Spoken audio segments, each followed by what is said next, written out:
What is going on, everybody? It is your Wednesday night sports delight. It is your boy Smooth, along with this loud person over here. Tell your name. Tell your name. I can hear you. Miracle. Yes. And tell them real quick who you representing right now. Jim with Beyonce. There we go. And what else? Lovey. Yes, this is the official 5-year anniversary of the platform Sports Talk Show. And Baby Girl wanted to show a little love real quick. So everyone say what's happening to Baby Girl as she's holding things down right now on YouTube, on Facebook, on Twitter. We everywhere, y'all. Say bye to everybody. Bye. Yes, so once again, the platform Sports Talk Show. Your boy Smooth. It's been a minute, y'all. I ain't seen y'all in so long. I've been producing. Shouts out to the crew, the Man Cave, which goes down every last Wednesday of the month. And then, of course, Ladies Night, which was last week. My God, it was incredible. Shouts out to the ladies for holding that down. Once again, thank you for tuning in, to your Wednesday Night Sports Delight. Before I bring in the crew for this evening, let me go ahead and do my plug real quick so we can get things rocking and rolling. Y'all already know. Give us that follow right now. Share this stream with your peoples. You can see us on Facebook, on Twitter, on YouTube. Subscribe. I'll wait till Bunny gets on. And, of course, for our new listeners on Hot 365 Radio, thank you very much. Hope y'all enjoying this stream, the high quality. I've heard it last week. It's amazing. Shouts out to Ms. Williams. And once again, Hot 365 Radio. You can go online, check it out, or download their app on Google and on the Android. I'm sorry, not Google. Android and iOS devices. Just put in Hot 365 Radio. Download it. You can listen while you're driving. You ain't got to see us. We want to make sure we're about the safety. So you can just listen to us on your own time in between 7 to 9 o'clock p.m. on Hot 365 Radio. Now, for any reason, that you may go a little bit longer than 9 o'clock. For those listening on Hot 365 Radio, just tune in on Facebook, on Twitter, on YouTube, and boom, we're there. And then, of course, on Roku TV, the show will be uploaded immediately after the live stream. Now, enough about me right now. Let's go ahead and bring in the crew. Let's bring in this lady here has been holding things down, the host of Ladies Night. She's a mommy of two, a wife, loves sports. She probably cooking right now in the kitchen. We're going to find out. Bunny, what's happening? What up, what up, what up? Hello, everyone. Happy Wednesday. Yes. Go put my business out there like that. Okay. Yes, I am in the kitchen cooking. Yes. She's so talented, y'all. So talented. Yes, she is. I gotta make it do what it do. Okay. It is all good. Up next, we're gonna bring in another lady who holds down Ladies Night. Jobo from the Boondocks. What's happening? What's up, guys? Happy Wednesday. That's a Boondocks. Joe, you don't live that far, do you? I mean, it's pretty far from where Fred lives. I'll say that, or where he used to live. Okay. Right. Yeah, y'all ain't seen the new spot yet, but hey, coming soon, y'all. Definitely coming soon. The Saunders Experience, not the getaway no more. The Saunders Experience. So TSC, shouts out to the wifey. Real quick, I gotta show her some premium love because she held me down. She's trying to think of a gift to give me for the 5-year anniversary, and she gave me some fried rice. You know, it's already down to the last few bites. So real quick, I'm gonna be real ghetto, y'all, and eat this.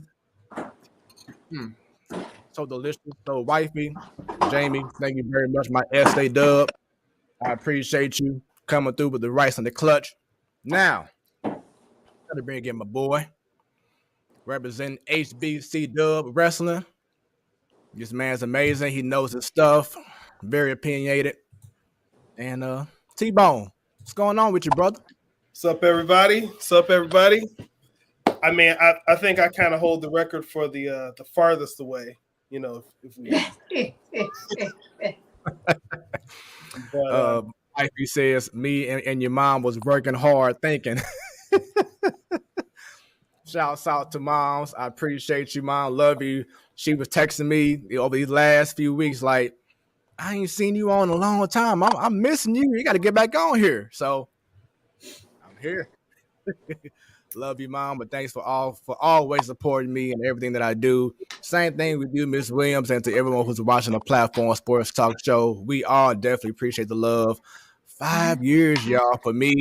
Bunny, I think it's been 3 years now? 2 years, 3 years? No, 2 years for you. Yeah. Joe's been 3. And T-Bone, you've been one of our number one supporters from day one as well, man. So this to hear 5 years, y'all. How does it make y'all feel? It's crazy. Real. I can't believe it. 5 years. Yeah, this is real. I feel like it was just yesterday we were celebrating the 4 years. That was a big show that we had. A lot of people on there, but it's crazy. Like you said, I've been on for 3 years, and I can't believe it's been that long already. It's flying by, but we're having fun. You know, I enjoy doing this show every Wednesday with you guys. Most definitely. T-Bone?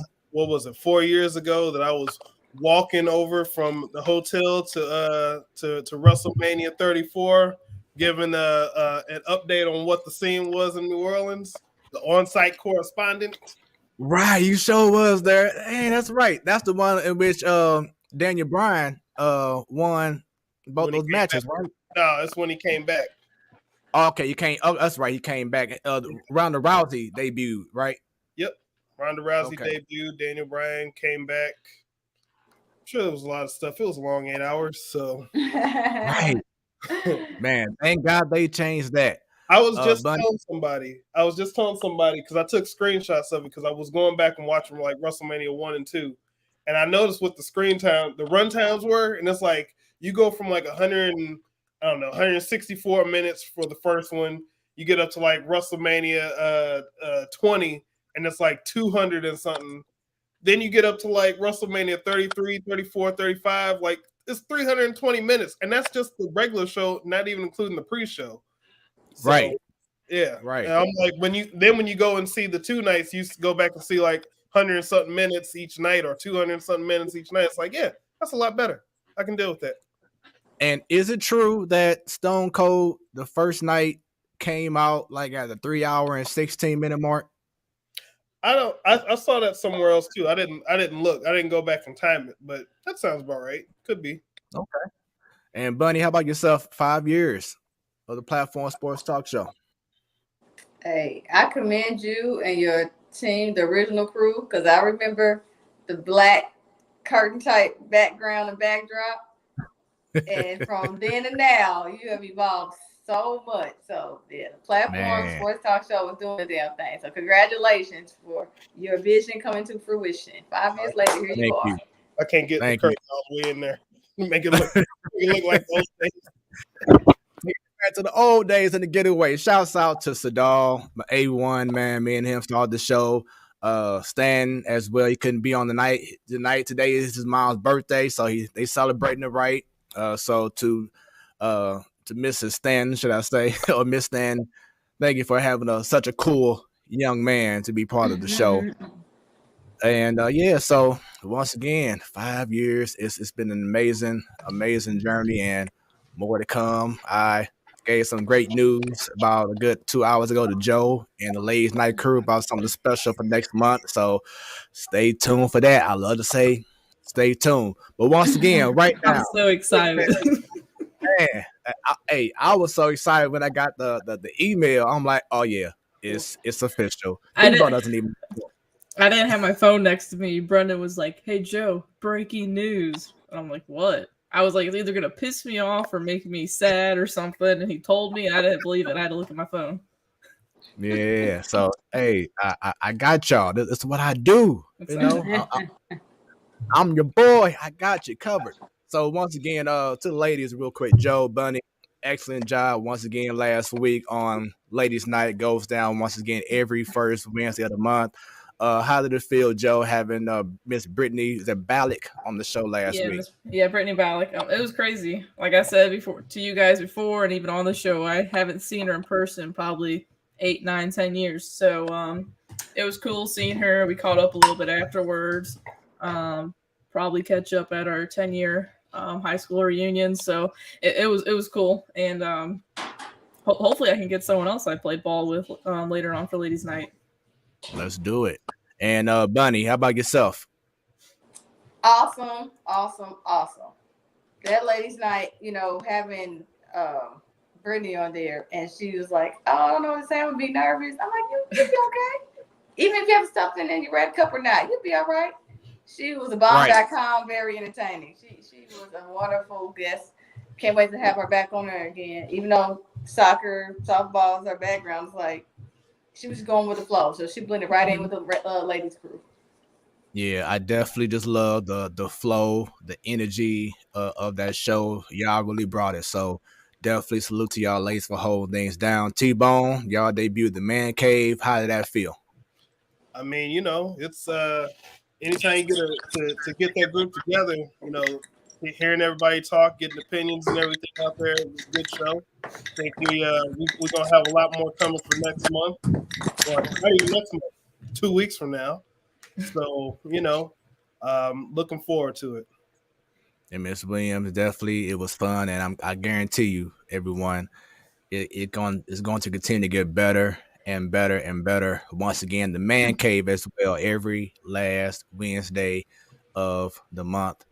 Then of course you have the main show. So we're doing big things here on the platform, Sports Talk Show. All right, Bunny got adjusted to her new section. And she changed her shirt. It's now green.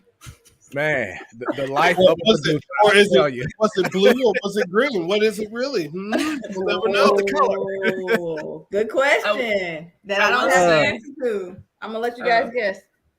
I was gonna say I would say it was cool last week seeing Miss Williams. I think she said it was one of her favorite shows. Yeah. So that was cool. She was in on all the topics as usual as well, which I forgot to say hi, Miss Williams. Happy Wednesday. Hi, Miss Williams. There it is. Once again, thank y'all for tuning in. If you're on Hot 365 Radio, our new listeners, thank you very much. If you don't know by now from the logo on your screen, on your phone, devices, whatever it is, we from the Lou, and we proud. T-Bone right now is residing in Orlando. But yes, we from the Lou, so you'll be hearing a lot of St. Louis things, but also we'll be touching on different topics all around the professional world of sports. So NBA, NHL, football, whatever it is. Sometimes some Olympics, sometimes it be some rugby. We got you. Wrestling, we got you covered. So share, let everybody know about the platform Sports Talk Show, your Wednesday night sports delight. And Bunny, hope you're ready, because we on YouTube. You got to subscribe and click on that. Hell, baby. Because anytime we go live, Joe, you will be notified. You're ready.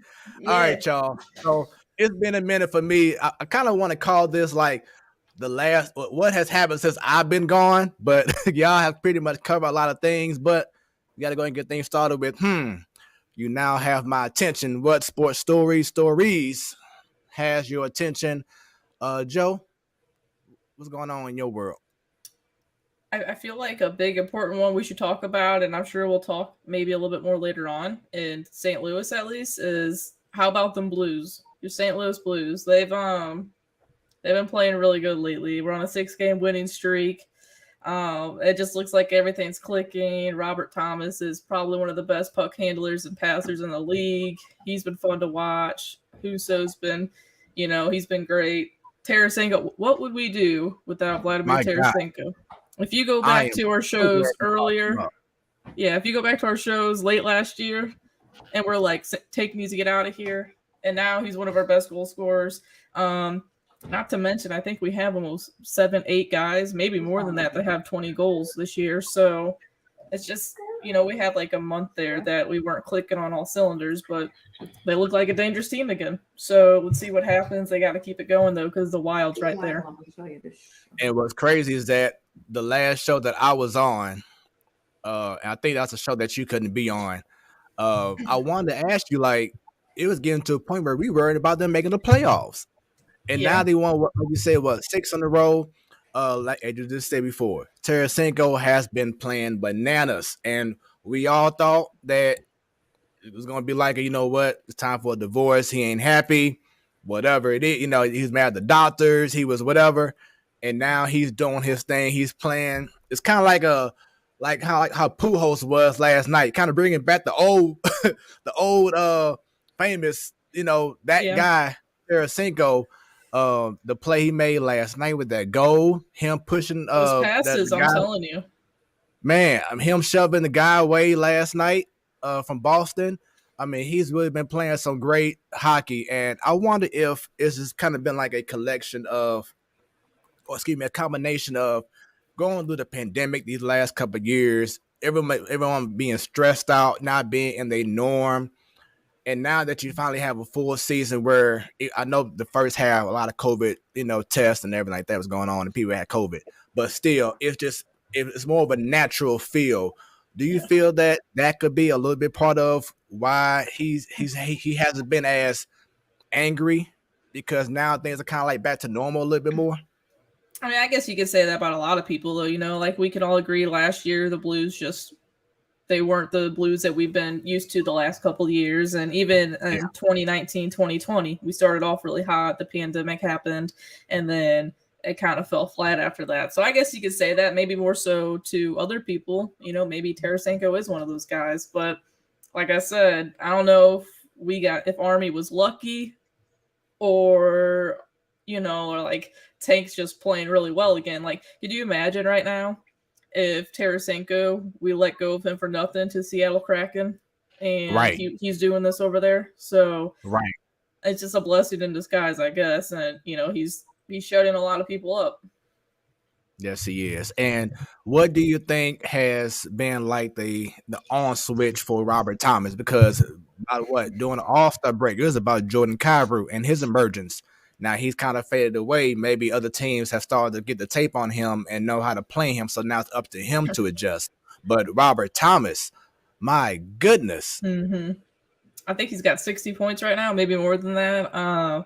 Brendan knows more of the picks, like who we drafted and what their backstory is. And he was saying pretty much as soon as we drafted Robert Thomas, this is who he's going to be. He's going to be a big points guy. And he kind of reminds me, not 100% like as an all-around player, but how he puck handles kind of reminds me of Jaden Schwartz a little bit. If that's Kyrou's worst part right now. If Kyrou can like puck handle a little bit better and hang on to it, he would be elite. But yeah, Thomas, I don't know. He kind of had some unlucky circumstances at first. And Torrey Krug messed him up in the Stanley Cup final in 2019, broke his wrist, I think it was, and it took him a little bit to get going again. But now, he's an elite player right now, and it's very fun to watch. So, hopefully Kyrou gets there too this year, next year, and then we can lock those two guys up for a very long time. Right. Bunny, I see you have a visitor with you. What about yourself? So now that this has my attention, sorry, pardon the background noise, the NBA, specifically the MVP race talk. So the official last day of the season was this past Sunday, and top 3, they're still talking about Jokic, Embiid, Luka, maybe not as much, but I'm sorry. I just want to, give my 2 cents. Embiid is balled out. Jokic is too. But I don't know why this wasn't even the talks earlier of adding Devin Booker into that mix. But here nor there, the powers that be want the big men, I guess, to get recognition again. So that's where we are with this. I hope Embiid gets it. He did get the scoring title, So we shall see. But it's time for playoffs. I know the Man Cave talked about the Lake Show not being in the playoffs for the most part. And this is going to be the first time in a few years LeBron not in the playoffs. But it still be exciting. Some good teams to try to defend. I'm not sorry. Some good teams that will try to dethrone Milwaukee and get that championship ring. So we shall see. Yeah, and we're gonna definitely talk more about the NBA later on before we bring on our special guest. T-Bone, what about yourself? Well, I got a couple real quick. One of them's quick. So, I've been trying to get in a couple schools in St. Louis, right? Well, I got an email from one of them, or the tracker updated. It said the decision has been made, but the letter's going to come, in about a week or whatever, right? And I'm like, a decision. Why do we have to have a decision that takes that long? And then it just made me think. And when it related to sports, I thought, who made a decision? LeBron made a decision. Then I thought about it and said, well, LeBron didn't make the playoffs this year. So that has my attention. So that made me happy. On one side, I got to wait for this. On the other side, at least the last couple. Somebody sound like a LeBron hater, but I'm not gonna say any names. I ain't gonna point any fingers. I ain't gonna wink to a certain direction. But okay. It's on the comments. Let's go. Now trending on the platform Sports Talk Show. I'm just saying, because your decision, you start off with a very, very good point of decision. But once you sit, LeBron and anti-LeBron stuff, I'm like, whoa. I'm not a LeBron hater. I'm not a LeBron or pro LeBron person. I like to see good basketball. He is a phenomenal athlete. But you can't use the decision that he made and say, oh, okay, he ain't in the playoffs. Yeah, the world's a better place. No, we want to be entertained. We want to see the best of the best come out when the playoffs happen. It balanced me out. It made me feel better. When I was like, a decision that somebody is going to make me wait to hear, where have I heard that before? Come on now. So that brought me to that. And the other one, just a quick one, was I saw some stats out there that said that as far as social media engagement went, that Wrestlemania had more social media engagement than the Super Bowl, which that's interesting. I didn't expect to see that, although it is 2 nights, so data can be manipulated, but it was just interesting. Yeah. I was definitely like, whoa, that's crazy to outdo the Super Bowl. I mean, the Super Bowl.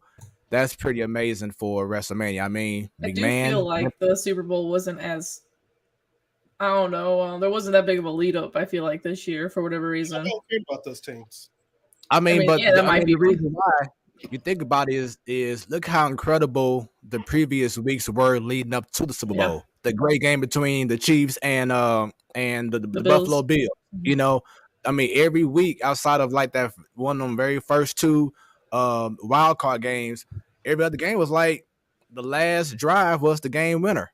So it's been an incredible game leading up to the actual Super Bowl. So I could see why the hype may not have been, and of course from the St. Louis side, people were salty because it was the Rams. So it was like, oh damn, oh, here we go. But hey, it is what it is. But real quick for me, I want to definitely start off by giving our condolences to Dwayne Haskins. Definitely an untimely thing that happened. Tragic accident in Florida, getting ready for the upcoming football season with a few of his teammates. And he unfortunately passed away due to a very, very tragic accident. So I definitely want to give our love to the family of Dwayne Haskins. You just never know. So definitely for those watching, listening right now, just live life to the fullest. Don't take any moment for granted and just appreciate every moment you have, bottom line. So once again, I wanted to give our condolences to Dwayne Haskins. On another tip, since I've been gone, a whole lot has gone down at Mizzou. And I want to give a shout out to the new head coach for Mizzou, and that is Dennis Gates, formerly from Cleveland State. This man here, he's come with a great resume, being successful, taking over a program at Cleveland State in which they were a losing college team. And then over the past, 2-3 seasons, he's gotten them to the tournament and they say he's very, very big on recruiting. And I said this before to you, I believe it was to you, Bunny, just about Council Martin and how maybe now with the NIL and the transfer portal and everything, that Council may have gotten a little bit out of touch with knowing how to now coach and use the program with how things are being done now. And he just hasn't maybe adjusted to the times that's going on in college basketball. Dennis Gates looks like he is that guy. And he's already brought in some top transfer portal players already to Mizzou and bringing in some guys from the JUCO league. So this guy's coming in hot, like Andy Mineo. He's coming in hot at Mizzou, just kind of like how Coach Drinkovich is doing for the football team. Dennis Gates, he's holding things down already, and I'm excited. I'm not guaranteeing anything for the first season, but I can definitely feel that what he's going to bring is something that's going to be new and fresh for a program that definitely needs it. No shade to Council Martin, because we had him on the show a few years back, and we had a great conversation with him, Bunny, me, you, and you was commenting at that time, but me and Sadal. But like I said, maybe he just kind of got to a point where his touch, he just kind of got a little bit out of date with how to coach nowadays with these players. Well, one thing I can say is that when he came, and remember he was bringing Michael Porter Jr. plus right, his dad was gonna be assistant coach and all that, and unfortunately that didn't pan out. That was a way it used to work. Bring a high profile person, and of course the rest will follow at the national attention, because Porter was supposed to be that guy. Since that didn't happen, unfortunately he was injured, and then he went to the NBA. They didn't have a contingency plan, or at least a good one. The next round of players they had was okay, but I mean, you mentioned maybe he was out of touch. I don't know, but that's why I'm thinking why you have Roy Williams to retire last year. Coach K retired this year. The coaches that have been in the game for a very long time, I know they depend on their assistants, but they're just like, I don't want to be bothered with this style of part of my resume or part of my job duties. Teaching young men and women, showing them the game, showing them X's and O's, showing them about life, telling them things, that's great. But to get them into your program just off of your name or one marquee player doesn't do it anymore. And so if you think Kwanzaa was out of touch, maybe.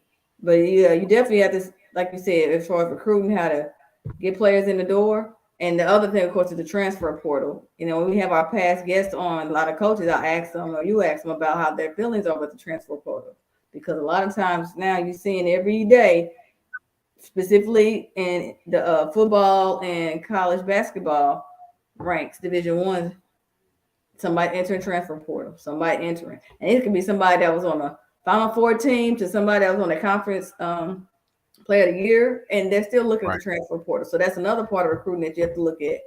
It's a different game, like you said. So we shall see, but I hope the best for him. I'm hoping this game finally gets us back into the hump where we'll be consistently going into March Madness every year with Mizzou playing. And just for example, in regards to the transfer portal, I'm looking at SLU basketball, and they made a splash already this offseason. They're bringing in former Mizzou Javon Pickett. He was a 4-year senior, but he has that 5th year due to the COVID year, and he's going to SLU University. So you're going to have him. Javante Perkins is coming back. He was hurt the whole this past season. Yuri Collins. Now, Yuri is going to test the NBA waters in regards to the draft pool, but he's still going to keep his eligibility in case things doesn't work out with SLU. Then you're going to bring in Kellen Thames. Remember how we had his father on the show, Kelly Thames, a few months ago? Yeah, so last year. Mm-hmm. Yeah, so his son's going to be going to SLU. Along with, you already have Terrence Hargrove Jr., you already have Fred Thatch Jr., you have a lot of local ties at SLU. SLU is definitely making the mark in regards to keeping local guys at SLU. That's going to be the biggest task for Dennis Gates, is how can you get these 5-star, because like Caleb Love, you could have had him at Mizzou. You could have had other guys that was 4 or 5-star guys. EJ Liddell, who went to Ohio State, he could have came to Mizzou. How can we get these guys to go to either Mizzou or SLU?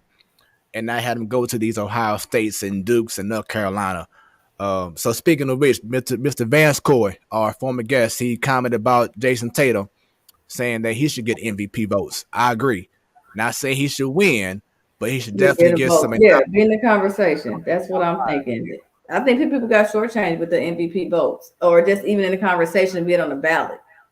You know, they're not going to win, but at least put my name on the ballot. I've done some stuff, and we know Tatum. And funny thing, I was just listening to the podcast today.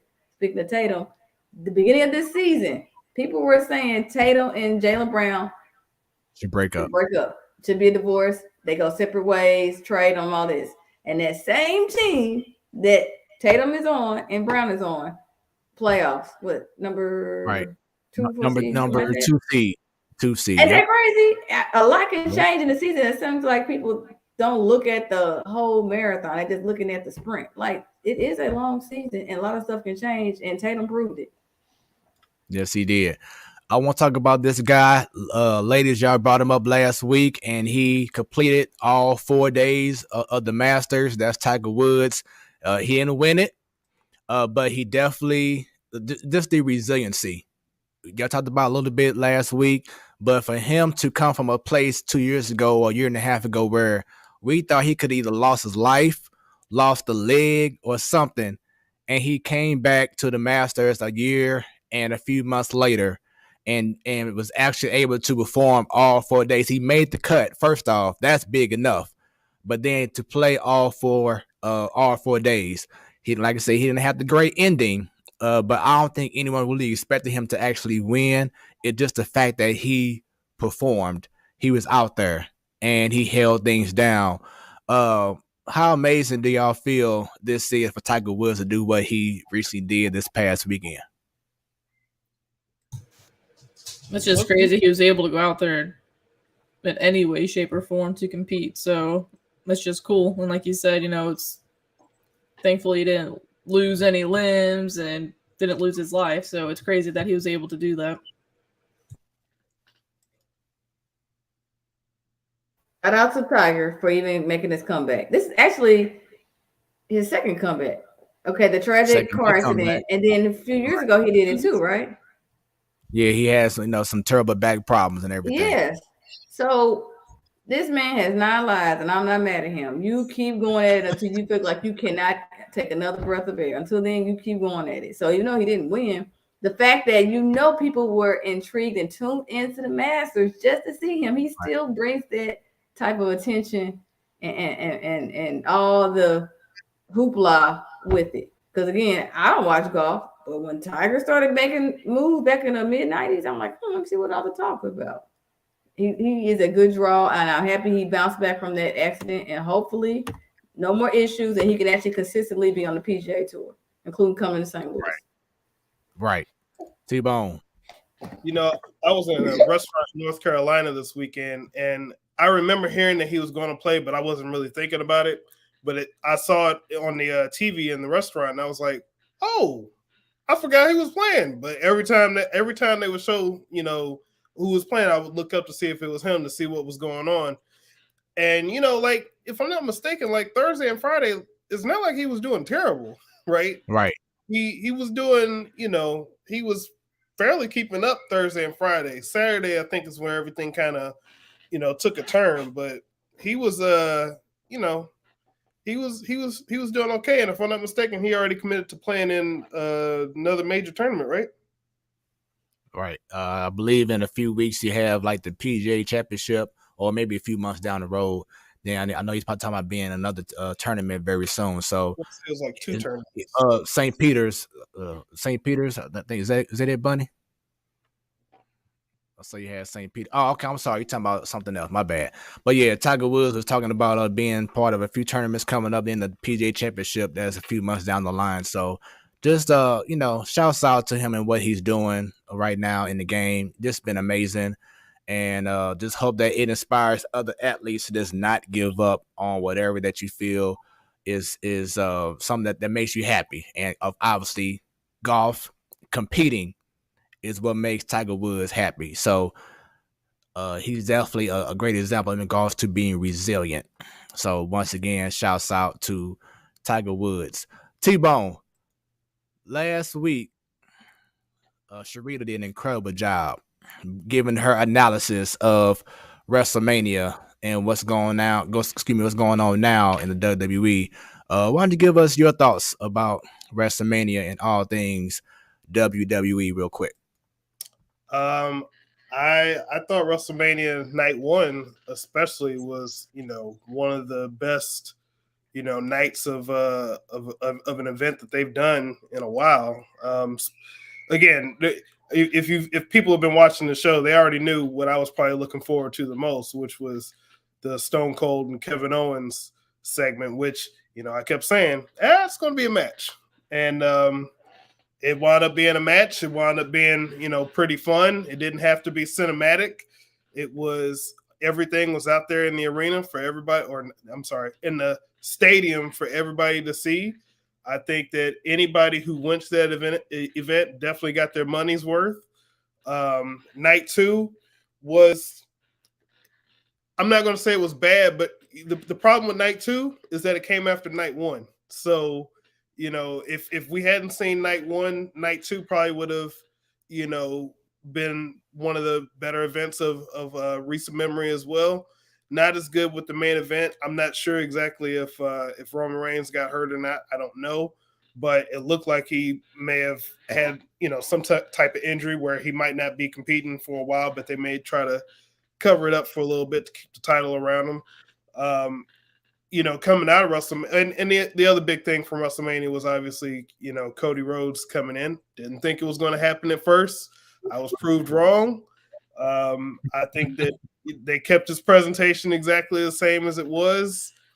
It's going to be interesting to see, how people react to him after a while, because I don't think that this babyface thing is going to work for him. He just doesn't come across like a good person. And then the other thing for me after WrestleMania, the thing that I've been most probably entertained with from the clips that I've seen, as far as WWE goes, is the Ezekiel character. Have you seen any of that? Yes, I have. I've been definitely intrigued. I've been thoroughly entertained, especially by Kevin Owens. The reactions, like, that's the type of stuff that I like, where, the joke isn't like, we're not joking directly to the people. What we're laughing at is the reactions that Kevin Owens is having to this obviously ridiculous situation. And I can appreciate that type of comedy in wrestling. I don't, and they're committed to doing it. They're not doing it like, like another organization where, it seems like they're just playing along to play along. But I like it when people are actually invested in treating what they're doing as if they're actual professionals. So I like that. And then, the other big thing that probably happened over the weekend is Samoa Joe coming back to Ring of Honor and AEW. So, Joe is another one of those people who is, when he's there, he's committed. You believe everything he does. And, I always look forward to seeing whatever Samoa Joe does. And I have to give a shout out to the celebrities. Last year you had, Bad Bunny holding things down. This year, I mean, even though he's part of WWE in regards to not the announcer team, but Pat McAfee, he held his own. The crew from Jackass, that was very entertaining what they did. Johnny Knoxville and them. And then even Logan Paul, he held his own. It wasn't like he just came out there looking lost and looking dumb, like, oh, why is he out there? Like, they actually held things down and they took their craft seriously. 2 out of 3. But yeah, I felt that they definitely, held their own. So shouts out to them. And I definitely agree. Night one was better than night two. In regards to the Roman Reigns, Brock Lesnar, it's like, really, with a guy like Brock, I mean, how many other moves can you really do against Brock I Lesnar? think that they had a lot more that was planned out, because I seriously think that he really got hurt. There was some pictures floating around with his arm where you could see this big thing like bulging around near his elbow. Like, I think he got hurt because everything that happened, because when I watched it night two, my first reaction was, this doesn't make any sense. And I think I mentioned that, when you on in Ladies Night, I sent a message in, saying that I didn't like the finish. And the reason I didn't like the finish is because it didn't make sense, because Brock just had Reigns in the Kimura lock. Reigns gets over to the side, he gets to Heyman, and he's telling him, he's like, I think it's out. Yeah, I heard it. And Heyman's like, oh, my tribal chief, whatever he said. And then it's like the next move, he hits the spear and he's done. I'm like, that didn't make any sense. If you go back to the start of the match, Brock took the gloves off like as soon as the match started. Right. And it wouldn't make sense for him to do that if he wasn't going if it wasn't going to play a part into the match at some point. So what I think happened was, I think somehow, and I've also heard a report that Brock Lesnar also had like a broken rib or something like that during the match too. Wow. So I think that they called that match early because I think that they had a lot more planned out that we just didn't see. And that is T-Bone's point of view of WrestleMania and all things WWE on your Wednesday night Sports Delight. Joe, I know you're excited to talk about some baseball. I am too. We'll have our special guest in about another 20 minutes or so. I know he's ready to chop it up with us. Real quick, we're going to go back to what Bunny brought up earlier, and T-Bone did too, and that's some NBA talk. We brought up earlier, Bunny, about LeBron James and the Lakers, and yes, there is a lot of drama in LA land. As you know, a couple of days ago, Frank Vogel, the former head coach of the Lakers, he's gone. And Bunny, you pretty much read my mind. I totally feel that Frank Vogel should not have been the blame and should not have been fired from the Lakers. He did not do anything wrong. He wasn't a guy that he's not street clothes Smith. You know what I'm saying? He wasn't the guy that signed all the guys on the team or whatever. That was the front office. But if you don't mind, just further break down why you feel Frank Vogel should not have been let go from the Lakers. Of course, it's a few things, but let me just sum it up. Frank Vogel just gave them a championship, the Lakers organization, 2 years ago. Now, the only difference from 2 years ago to now is everybody on the roster is different except for two people, LeBron and AD. And those two people would have been the same reason why you got another championship. Those two people, one played only in 1/3 out of a whole 82-game season. The other person played in 2/3 of the games.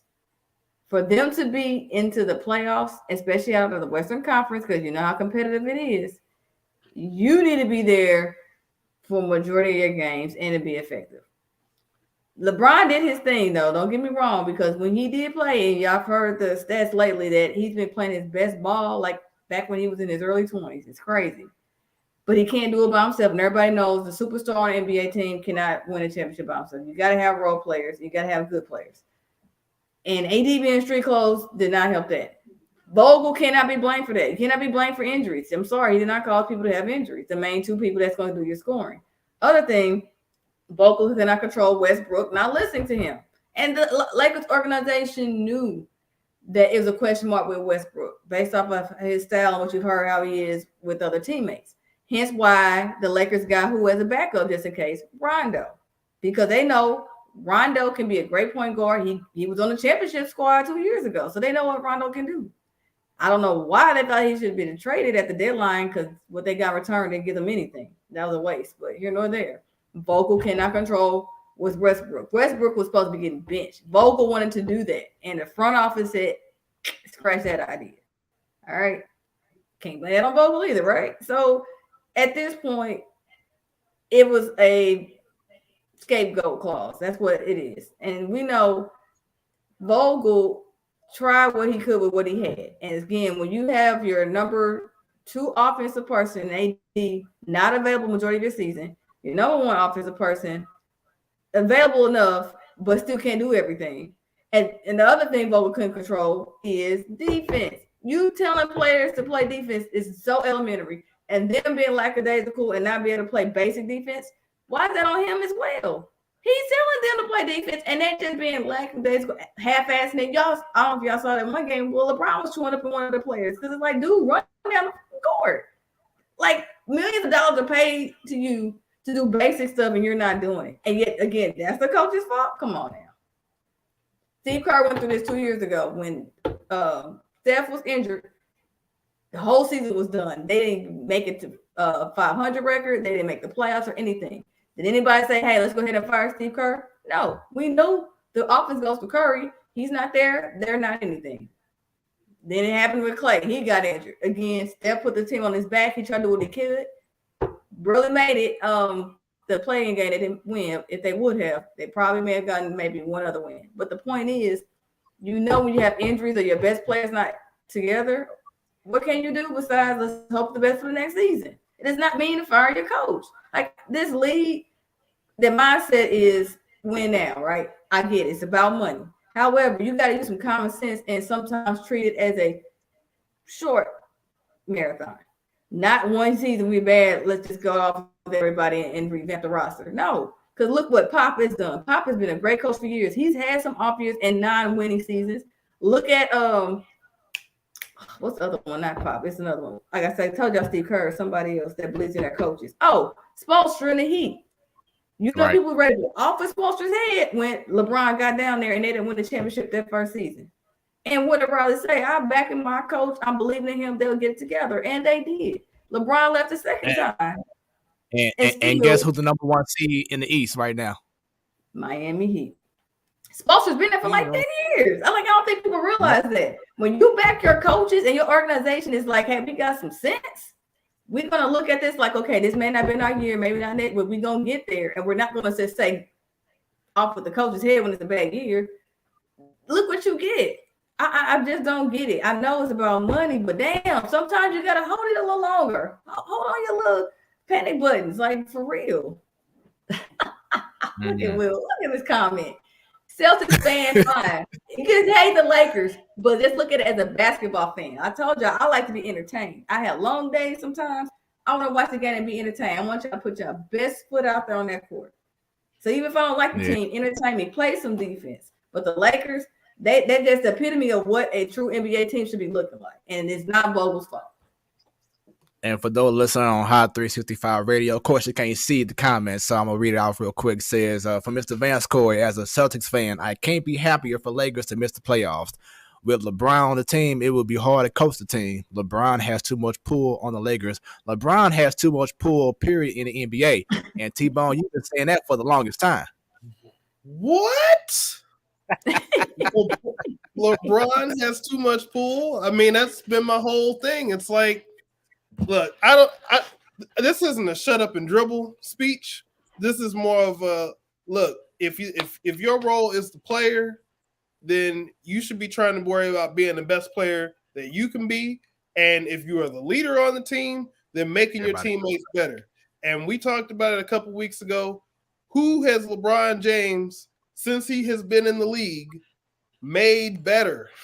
You cannot point to one person who has ended up better after playing with LeBron than before they got to him. And you know, when you look, okay, Bunny. I don't want to be mean and cut him off. That's why I said I'll raise my hand because why is it LeBron's job to make somebody better? Now hold on. LeBron is a vet. You're trying to tell me that when he's on your team, it is part of his duty to make you better. You can't get your game up on your own. You have to depend on LeBron to tell you, hey, I'm gonna help you get better. Did y'all say that about Steph Curry? Did y'all say that about Tatum? Did y'all say that about Giannis? Well, wait a minute. I didn't say it was his job. I just asked who did he make better? Because his job is to play the best that he can, right? But correct me if I'm wrong. Does LeBron have influence on who is on his team or not? Yeah. I don't like basketball, but yeah. If LeBron has an impact on who is on his team, LeBron is not building up the future. LeBron wants to put somebody in the microwave, press the button, and they ready to play. That's what he wants. He don't want somebody that's going to be there for the long run that is going to, be better when he's not there. He wants people that can play with him in the moment. And again, you can talk about Steph, But Steph has a team around him that they all work together and built as a team. LeBron has not done that in the entire time, because if LeBron is on a team that's not good, it's everybody else's fault, and he's about a phone call away from going to another team. So real quick, but let's be real. Go ahead. Real quick, our special guest is dying to be part of this conversation. So when he comes on, I'm gonna have him go ahead and speak his mind too about that and other topics that we've already discussed. But go ahead, buddy. Oh, no, I'll wrap it up. Just to wrap it up. LeBron can be the person that y'all said he's supposed to make people better, right, around him, or be a team. Okay, all people want to play with somebody that's a great teammate, right? Now you're saying Steph will not be that person that's going to quote unquote cause a toxic place on the court, but that's actually the front office. They're the ones that specifically the GM put the players together for the coach, and you coach them. So y'all saying, of course, LeBron is a coach. Yes, he is a coach, he's a GM, and he's a player. He does all three hats on any team he goes to because of what he draws. Though he draws fans in the seats, he draws money, he draws extra money, and he draws extra money, and he draws extra money. On top of he's won championships too. You can't knock it. Now you may not like the process of how he's doing it, but you can't knock it. You usually get results when he is on the court. Great results. Let me say that. So there we go. And I want to add this: the Lakers had an opportunity to acquire DeMar DeRozan. They didn't do it.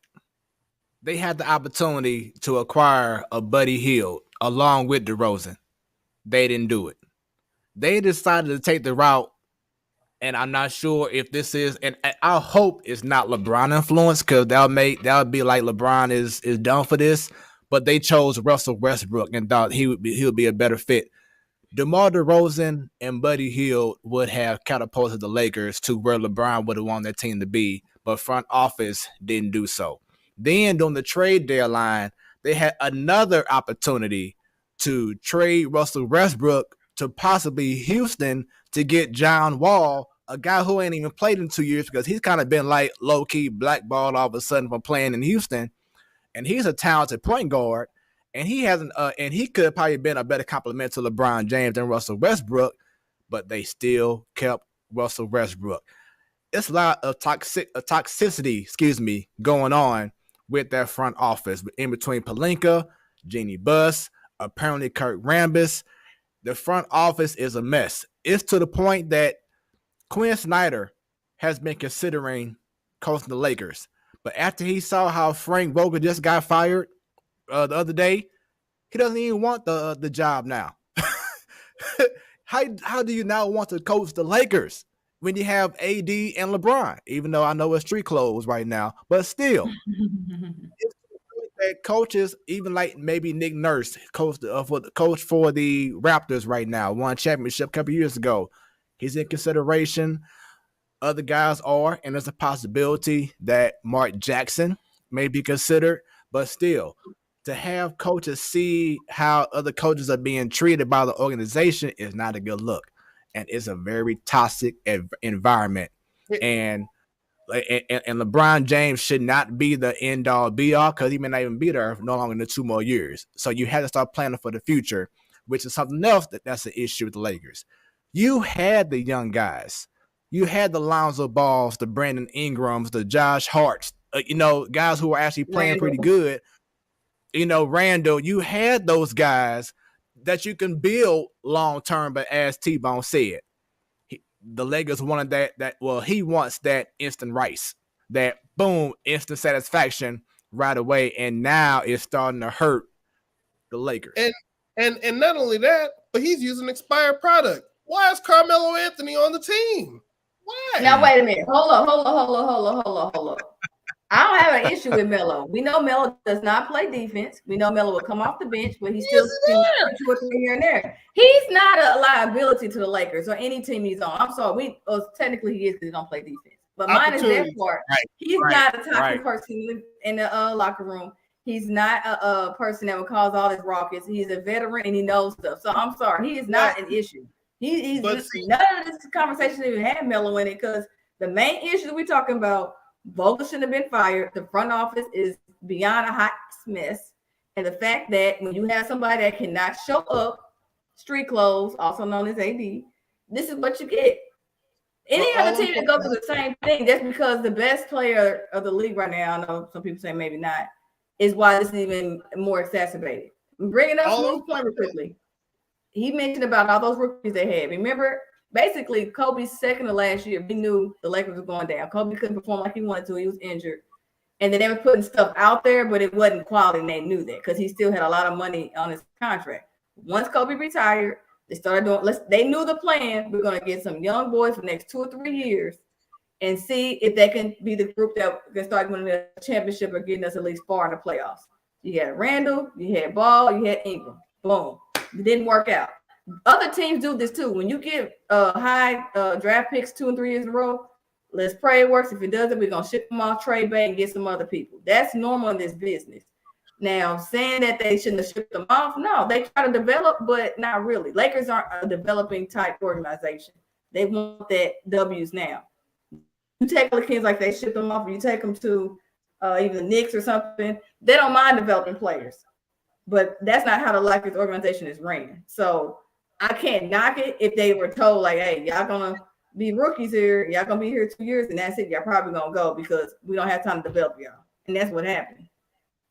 All I'm getting at with Carmelo Anthony is that, again, when I say why is he on the team, I'm asking, do you think it was the Lakers organization that was looking through all the available players out there and said, you know, I think Carmelo Anthony would be a good fit for this team? Or do you think it is his friend, LeBron James, that was like, guys, I want y'all to bring in Carmelo Anthony to be on the team? Which one of those seems more plausible? We know LeBron asked Carmelo because they're friends. But again, who else doesn't do that? You acting like he don't even ask to say, bring my boy on. It's not a good decision because, as you pointed out, he does not play defense. And he didn't play defense with the Trailblazers. And did you see Damian Lillard like, oh, don't get him here. Don't let him be on the team. Bench him because he don't play defense. It's known. That's why it's like, okay, we know this when we're getting you on our team because we want you for your offense. We want you to come off the bench and help sustain scoring. Now, T-Bone, I will say this. It wasn't like Carmelo was like their very first option. Like, we got to get him before we get anybody else. Once again, it goes back to what they didn't do. They had the opportunity to get DeRozan. They had the opportunity to get Buddy Hield. Then you could have brought in Carmelo, and it wouldn't have been no big deal like it is now because they would have had younger guys, and it would have been more productive. He would have fed off of what those other guys did, unlike what's going on with Russell Westbrook. So it still goes back to front office not prioritizing getting better players before even considering what LeBron wanted and Carmelo. I'm for sure that LeBron didn't say the first thing we gotta do is bring in Carmelo Anthony. I'm sure he didn't say that. Can I ask you one more thing real quickly, T-Bone?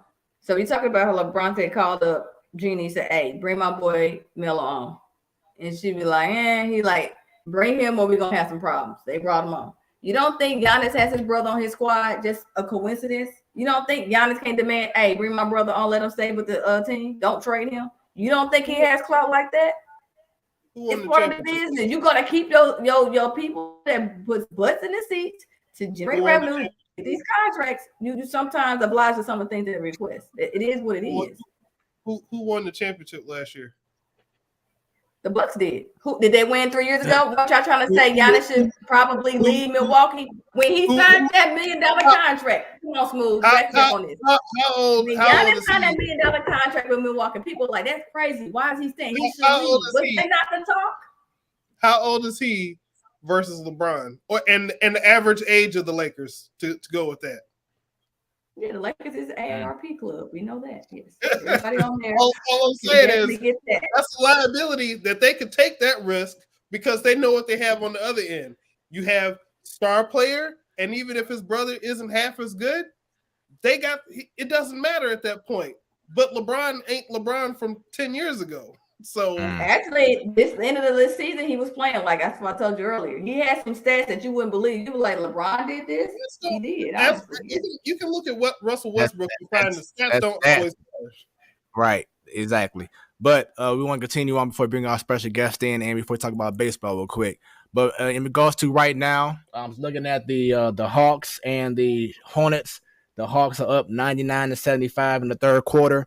This is in regards to the play-in game, which I love this idea by the NBA. This has been one of the best ideas that the NBA has came up with. Well, actually, I take it back. Adam Silver always comes up with great ideas. I'm sorry. He has to be the number one. Joe, tell Manfred to take notes from Silver. Manfred's a lost cause. Don't you think they got that from MLB though? What, the play-in tournament? Yeah. I don't know. I mean, because before they added the second wild card, that's what the MLB had, basically. A smaller version. Remember, that's how the Cardinals got into the playoffs the year they won the World Series. No, they had that when we won the World Series.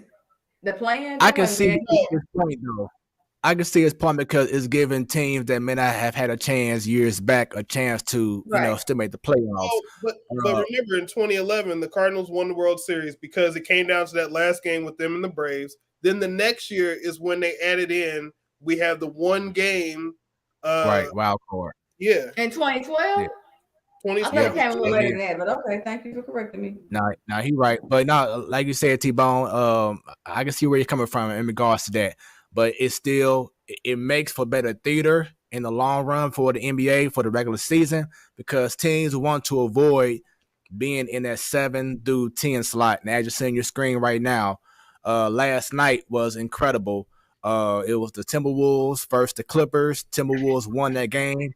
And they were celebrating like it was the national championship. It was just an amazing scene last night in Minnesota. And then the other game last night was the Brooklyn Nets. I know my wife, she pulled up for KD, and the Nets, they beat the Cavaliers. But what's cool is that because the Cavaliers and the Clippers were in the 8th seed, they have another opportunity to at least win the game to get into the playoffs. So they play tomorrow. And tonight's game, as once again, I said before, the Hornets and the Hawks are playing. Hawks are beating the Hornets up right now. The next game is the Pelicans and the Spurs. So the winner of the Pelicans and the Spurs will play the Clippers tomorrow. And the winner of the Hawks and Hornets game plays Cleveland. So it's going to be a great tournament. For those listening right now on Hot 365 Radio, right now in the West, number 1 seed is the Suns. Number 2, we have the Grizzlies. Number 3, the Golden State Warriors. 4, the Mavericks. 5, the Jazz. 6, the Nuggets. 7th spot from last night, the Timberwolves. So you have the Suns. They are awaiting the winner. Whoever the Clippers face off against from the Spurs and the Pelicans game. The 4 and 5 matchup, the Mavericks versus the Jazz. Then you have the 3 and 6 matchup, Golden State versus the Nuggets. That should be a very exciting series. And then this series coming up too, Grizzlies and the Minnesota Timberwolves. I cannot wait to see what happened with John Morant, Anthony Edwards. That series should be pretty incredible. In regards to the East, number 1 seed, Miami Heat. They are waiting on the 8th seed winner. So once again, the Cavaliers, because they lost yesterday to the Nets, they are waiting on the winner of the Hawks and the Hornets. Then whoever wins that matchup faces the Heat. Then you have the 4 and 5 matchup, the 76ers versus the Toronto Raptors. The 3 and 6 matchup, the reigning defending champions Milwaukee Bucks against Stanton's Chicago Bulls. I know Stanton has to be nervous for his Bulls right now. And then you have another matchup that they had last year, and it's back. Boston Celtics versus the Brooklyn Nets. That series should be, once again, amazing and pretty incredible. The playoffs goes down. Everything officially begins on April 16th. Right now, as we said before, the play-in tournament. Real quick, Bunny, do you feel there's a shift in the NBA, meaning that the East is now the more dominant conference?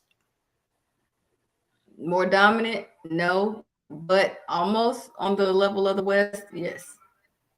Okay. Think about it, because so no, go ahead. I'm just think about it, how the West, you have 2 through 7 seeds. You can't call it. You like, oh, this is gonna win. This is gonna win. No, it's too tough. It's too close. On the East, Okay. even though we see Miami is the number 1 seed, can you say they're definitely gonna go into the conference finals? No. But on the Western side, yes, you can see the Suns going to the conference finals. Like you kind of see, like, already know, like, yeah, they got it. We can. The East is still catching up, but they're so much better. They're close. I'll say that. Yeah, Miss Williams says she also loves the play-in tournament. Now, let's get right into some baseball. It's been tomorrow will officially be a week since opening day. Joe, what has been your thoughts so far on the early season of Major League Baseball and, of course, our St. Louis Cardinals? One thing is kind of like what I mentioned last week with that picture you shared. Young talent. I don't know. I just have a feeling baseball this year, it's going to be more exciting for those fans that aren't like me that watch it every day. Like I got baseball on right now over here, but the young talent's elite this year. And like you said, we're only a weekend and it's been fun to watch for sure. As for the Cardinals, offense is good so far. The pitching is probably still the biggest concern, but again, we're only 4 games in, so I'm not freaking out. Still haven't had an actual spring training either, so you got to keep that into consideration too. Yeah, and that's one thing. Don't look for anyone in all of baseball really, besides your Max Scherzers, Adam Wainwright, those gritty guys, older guys. They're not going more than 4 innings most likely. It's because of the shortened spring training. So you're gonna see, I guarantee, the rest of April and probably most of May, you're not gonna see starting pitchers go the usual 6, 7, and then sometimes a complete game because of the shortened spring. But that's something to look, keep an eye out for. We've obviously had injuries to pitchers. Cardinals have had a couple, but for the Cardinals, offense has been fun. Hopefully that keeps up. Nolan Arenado's on a tear, early on. Again, it's only 4 games, but I think he started off kind of quiet last year. And then, obviously, the talk of the town yesterday was Albert. First pitch he's seen. What a moment. Yeah, that was great. It was funny. Yeah, I was telling Brennan, I was like, watch them go back to back. His favorite player come, hit right after him, and then sure shit, it did happen. So that was awesome. Hopefully we get to see that a little bit more. Yeah. T-Bone, your thoughts so far? I am glad that baseball is back. I haven't been able to actually catch the games in real time. I've caught highlights here and there. But, I will be looking forward to seeing some games, especially with Pujols being back. I want to see that as much as I can this season. And Miss Williams, I definitely agree. She said that she's concerned that the lack of spring training will lead to more injuries due to lack of conditioning. That is very possible, especially if you are a pitcher who always throwing hard. You want to have the arm ready, and we do not having that full opportunity. Like even today, for instance, Joe, prime example, Clayton Kershaw. He had a perfect game until the 6th, 7th inning, only pitched 80 pitches. And Dave Roberts erred on the side of caution, like, hey, that one annoys me a little bit. I'm not gonna lie, only because Clayton Kershaw has been in the league for 10 plus years. For one, he said it probably had to do with the fact that he didn't pick up a baseball until January. So yeah, You're an idiot for not picking up a baseball until then. But perfect, there's only been like 23 perfect games in the entire history of Major League Baseball. Uh-huh. I don't know. And then, of course, the reliever comes in and a walk and a base hit, and it's all over with. I don't know. It's brutal, but, that's the first time since probably 2014, 2015 that we had, a legit chance of seeing it happen, and that was Scherzer with the Nationals. So, hopefully we get to see it happen again. Bunny, how you feel so far about the early season? So far, so good. I want to be a little biased. I want to see Fernando Tatis Jr. back to swinging it and being, healthy. Stop riding bicycles. Stop riding bicycles. Yeah, him and his. It's a freak accident. I mean, I guess It it ain't a freak wouldn't accident. do something crazy. It's not a freak get paid too accident when much. he says he did it multiple times during the off season. He's an idiot. Right. That's what he is. Oh, he did You get multiple. paid. Oh, Yes. wow. Dude Well, got paid what, $800 million, and you want to ride a bike? I know. No. I know. Yeah. I Come on. want to Sorry, see him Bunny, because he I probably just won't like be to see back. these young players, the face of the league. I want to see them playing right now. But overall, how it started off so far in the first week with the short spring training, I'm fine with it. You know me, Joe. I don't have to have a long, drawn out spring training. Let's just get these games going. Let's get it faster and entertaining. But Yeah, and everyone wants that, but whenever it's pitchers, they gotta learn how to ramp up, So we have Flaherty's hurt, and Alex Reyes probably won't even throw the ball this year, I think. And you're just gonna see it happen more and more. Garrett Cole's gotten lit up his first 2 starts. And he Max got Fried mad got because hit pretty well. He got mad at opening day because of a 5-minute delay. I'm telling you, it blows my mind how much I loved that man in 2019 and how much I despise him now. He's so annoying. I don't know if our radio station, I can't cuss. He just complains. He complains. Okay, and just get over it. You're making millions of dollars playing in the Bronx, and you're complain because there was a minute delay. Don't blame it. It doesn't seem right without making a complaint. Or some people who are used to having a red carpet for everything and want every wish met have to find something to complain about. It is what it is. I mean, arrogant. It can't be that you're human and you may not be perfect every single day. It's you gotta blame it on the pregame festivities, and that's why you suck ass. Exactly, because he didn't have the red carpet for every little. I'm telling you, there's some people like that. It has to be red carpet for every little thing, or it's a problem. And for me, I would suggest definitely follow the platform Sports Talk Show on Instagram, on Facebook, on Twitter. I left a nice little video package from my experience at opening day. I would definitely say it has to be probably the best opening day because of all the emotional thing that's going on with Pujols returning for the first time as a Cardinal since 2011, Wainwright and Molina, and how they were introduced during the ceremonies, seeing all the players. My only thing I didn't like, and that's just a selfish part of me, was because they did the special thing for Pujols and Wainwright and Molina, that Pujols didn't ride around to the outfield like everybody else did, so I could have got a really close visual of him like I did everybody else.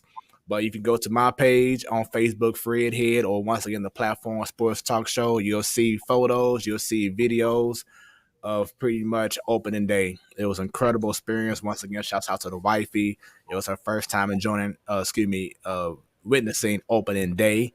She's been to a lot of opening day pregame parties and stuff like that, but in regards to the actual game, it was incredible. It was cold as ice, but we still had a great time out there. And just to see the ceremony, seeing just how big of a moment it was to have, like I said, Pujols back. You'd be like, man, who would have thought that you'd be seeing him back in a Cardinal uniform?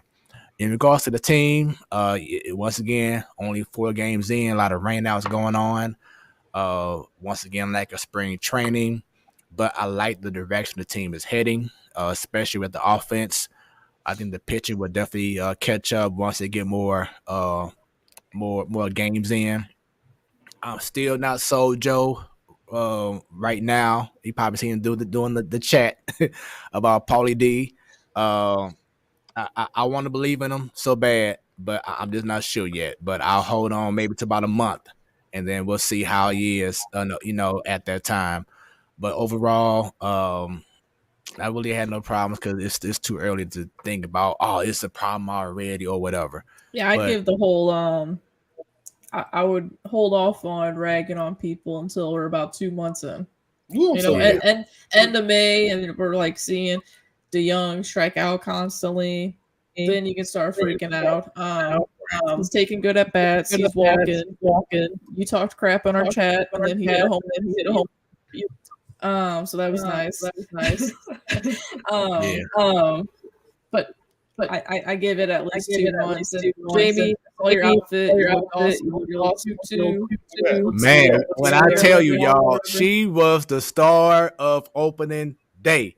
Everywhere we went, people just stopped and looked like, look at your tutu. That is so cute. Girl, you rocking it.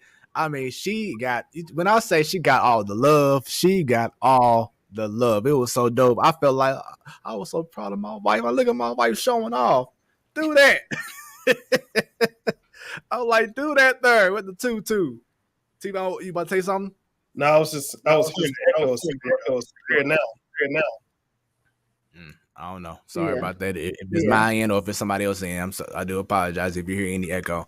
But yeah, once again, look what our special guest said regarding the manager. So what you think about that? Oh yeah, I like Ali. Marmo. I told Joe in the chat he reminds me of Alex Cora, the manager of the Boston Red Sox. I feel he's gonna have a different way, a different method, kind of like I talked about with Counsel Martin and now Dennis Gates. It's like a fresh new. It's a breath of fresh air. And even with the lineup construction he had the other day, how he had Tommy Edman batting 6 and how you had Bader batting 7 and put the Young down the lineup. He's doing the lineup based off of putting the best guys in the better position to succeed. And I feel like it was too much of the general, let's just have the same guy bat this position every game of the season because it's just how it looks good, but not based off the matchups. If a guy's better against a left-handed guy or better against a guy who throws off speed compared to 98 miles per hour, put that guy in the lineup. Which leads me to this, Joe. Pujols, as you said before, had the home run last night. I don't think he's there just to face against lefties. Not saying he's gonna face every righty in the world, but I feel like he's gonna be put in opportunities where he's gonna be facing some righties. May not be like the Noah Syndergaards that he'll face or the DeGroms, but those guys who's a righty who may have like that 90 to 95, may have the off speed or whatever. You may see him in the lineup more than people have maybe imagined coming to the season. I agree. I think you will. I think he was going to for sure be in the lineup today because Zach Greinke. He's been in the league forever, and he's obviously had opportunities against Zach Greinke before, so that's probably why. But I do think you're going to see him more. It's going to for sure be against lefties, but you'll see him have opportunities for sure against righties as well. And I want to say, like we were talking in our chat, is I see Gabe Kapler as the inspiration for the Cardinals and Ali Marmol this year. Right. Gabe Kapler and the Giants, because they had a lot of moving parts last year. They never really had a set in stone roster, let alone a lineup. Their pitching was one of those big things they wanted to focus on in their defense, and they won 107 games last year. I don't think the Cardinals are going to do that, but I think that's who they're trying to mold their team like. Yeah, I definitely feel that. Like I said, a different energy, different approach to things for the Cardinals. So definitely stay tuned for that. And once again, I had an amazing time. With that being said, Joe, I know you're about to go ahead and leave. So, I heard a little echo right there. But thank you for your time, Joe. Definitely appreciate it. All right, guys. Have a good night and have a good Easter, everybody. Right back at you. Same here. All right. And Bunny, you gonna stay on for a little minute while our guests come on, or you got to go ahead and split too? I have to go. Unfortunately, mommy duty call. Well, fortunately, but yeah, I have to. Right. We get you. But Bunny, you have a great rest of your evening as well. I'm still trying to listen in while I'm multitasking, getting people to bed, but we shall see. Bring them comments. I got you. Have a good evening, gentlemen, and happy Easter. Bye, Miss Williams. All right. Once again, this is your Wednesday night Sports Delight, the platform sports talk show. I am your boy Smooth, and right over here we have T-Bone. There it is. So once again, quick little plug. You can follow us on everywhere, y'all. Everywhere. Instagram, on Twitter, on Facebook, on YouTube. Subscribe, click on that bell so anytime we go live, you will be notified. Once the show is over, it will be uploaded on Roku, all the Roku TV devices. We on there putting the platform Sports Talk Show. For those listening right now on Hot 365 Radio, we appreciate y'all. We will be on Hot 365 Radio until 9 o'clock. So if you go over that time, we won't be on that station no more. We'll be on still visually on Facebook, on YouTube, and Twitter if you go past the 9 o'clock hour. Once again, every first Wednesday of the month, we have Ladies Night. The ladies, they hold things down. If you heard Bunny and Joe already, you know they bring it. They know they stuff. So they will support the ladies every first Wednesday of the month. And then every last Wednesday of the month, we have the Man Cave. So it goes down. These guys know these stuff as well. It's very entertaining, very energetic. They have fun. So we hope that y'all are enjoying your Wednesday night Sports Delight, the platform Sports Talk Show. And right now, it is that time. This man here, I've known for pretty much half my life. He is currently a coach at Kirkwood High School. He's been coaching track for 35 years. So this man knows his stuff. He's been to a variety of different schools that we'll definitely touch on. He has been the head coach at CBC. He's also been married for 35 years to his lovely wife, Deidre, and has 2 wonderful daughters. He said that his objective in life is to share his love and passion for striving for excellence, perseverance in adversity, and helping people realize the true potential that God placed inside of them. And speaking of which, this man can sing, y'all. This man can sing. He's a tenor. He represents from the tenors at my church. Shouts out to everyone from Washington Metropolitan AME Zion Church who's watching this stream right now. Get them shares going. Let's have a good time. Bring them comments because right now, the man right here, special guest, none other than my man, the homie, Christopher Scott. Chris, what's going on, brother? What's going on, Frederick? Smooth. Man. Good to well, man. It's a pleasure to have you on the show, man. Thank you. Appreciate you asking me to do this a couple of months ago. I was like honored, kind of scared at first because I've been tuning into your series like every other month. You know, every time I could get on when I wasn't coaching or doing something else at a rehearsal, and you guys just go at it. And yes, we do. You saw me down the little screen going, let me in. Right. My watch. I was like, I need to get in on this conversation. So, yeah. So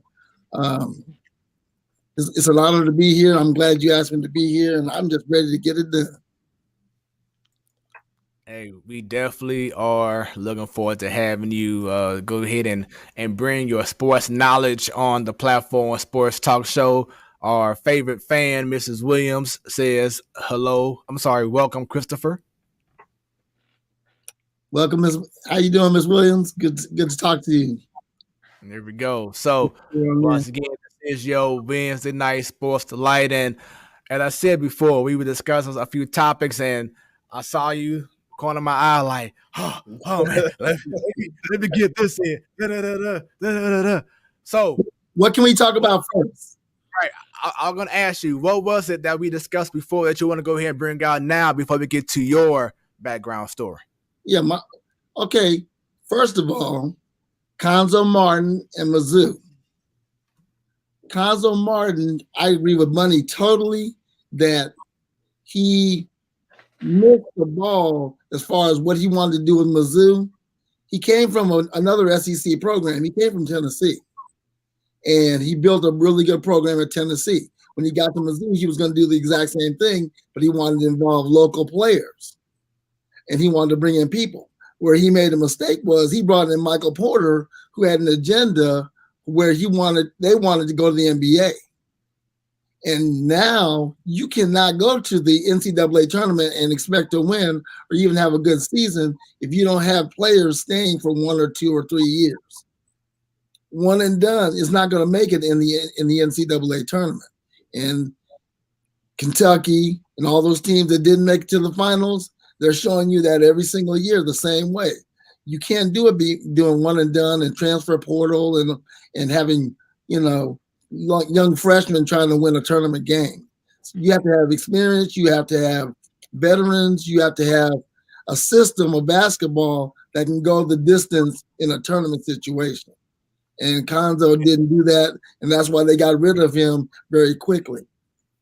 And that goes back to the transfer portal. Now that you said that, because look how many teams are acquiring, 3-year of players or 4-year seniors. They're bringing in experience, not just like you said, one and dones. They're bringing in experienced guys to these teams now. Right, and it makes sense. It makes sense. Now, when you have a John Calipari at Kentucky and you have 5 blue chip players and then a bench full of blue chippers, then you might be able to win a championship on a given tournament when not everybody has as many players. But now everybody has good players. So it really shows you who the teachers are on these teams. Bill Self. Hubert Davis came in, but Hubert Davis walked in on a situation from Roy Williams that was already in place.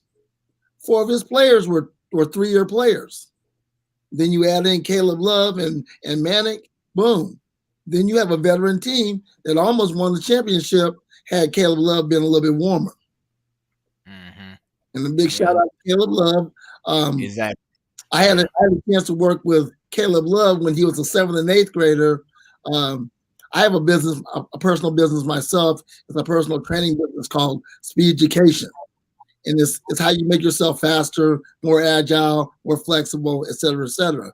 And his father, Dennis Love, was my principal at Maplewood. And he asked me to work with Caleb when he was in middle school.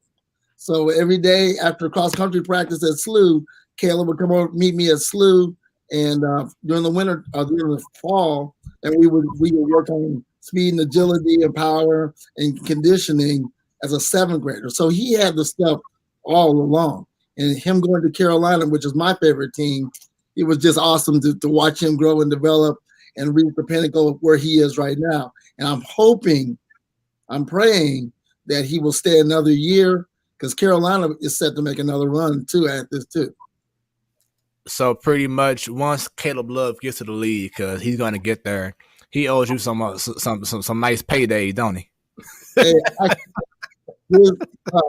last year I was at a football game, a CBC football game, and he was there at the game. And I got a chance to talk to him and share with him. He has a good head on his shoulders. He comes from good stock, watching young people be successful, that's my paycheck. That's what the Lord's blessed me immensely. I don't need any kickbacks or anything from like that. You doing what you do and being successful and being positive, that's the paycheck for me. That's why I've been in the game for so long too. We have a lady who you haven't seen tonight, but on ladies' night, her name is Annie. And y'all took it along perfectly because she loves North Carolina. Yes, sir. And she loved the Cowboys. Yes. Oh. If she was watching right now, she should probably call you her best friend because she loves both of them teams. T-Bone. Wait a minute, T-Bone. We keep it up here. We keep it going. You don't have a cowboy pillow, though, brother. You don't have a cowboy pillow.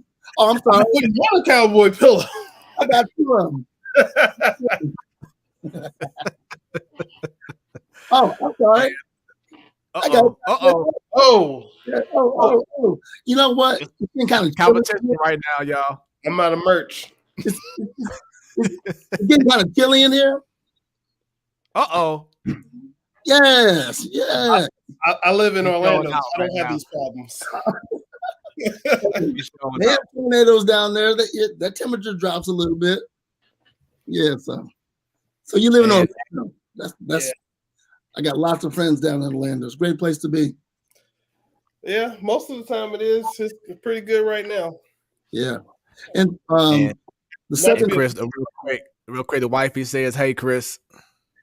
tell Jamie I have my bow tie here. If we're going to do bow tie lessons, I can do that too. How you doing, Jamie? Good to see you. I'll be singing next to you next Sunday anyway, on Easter Sunday.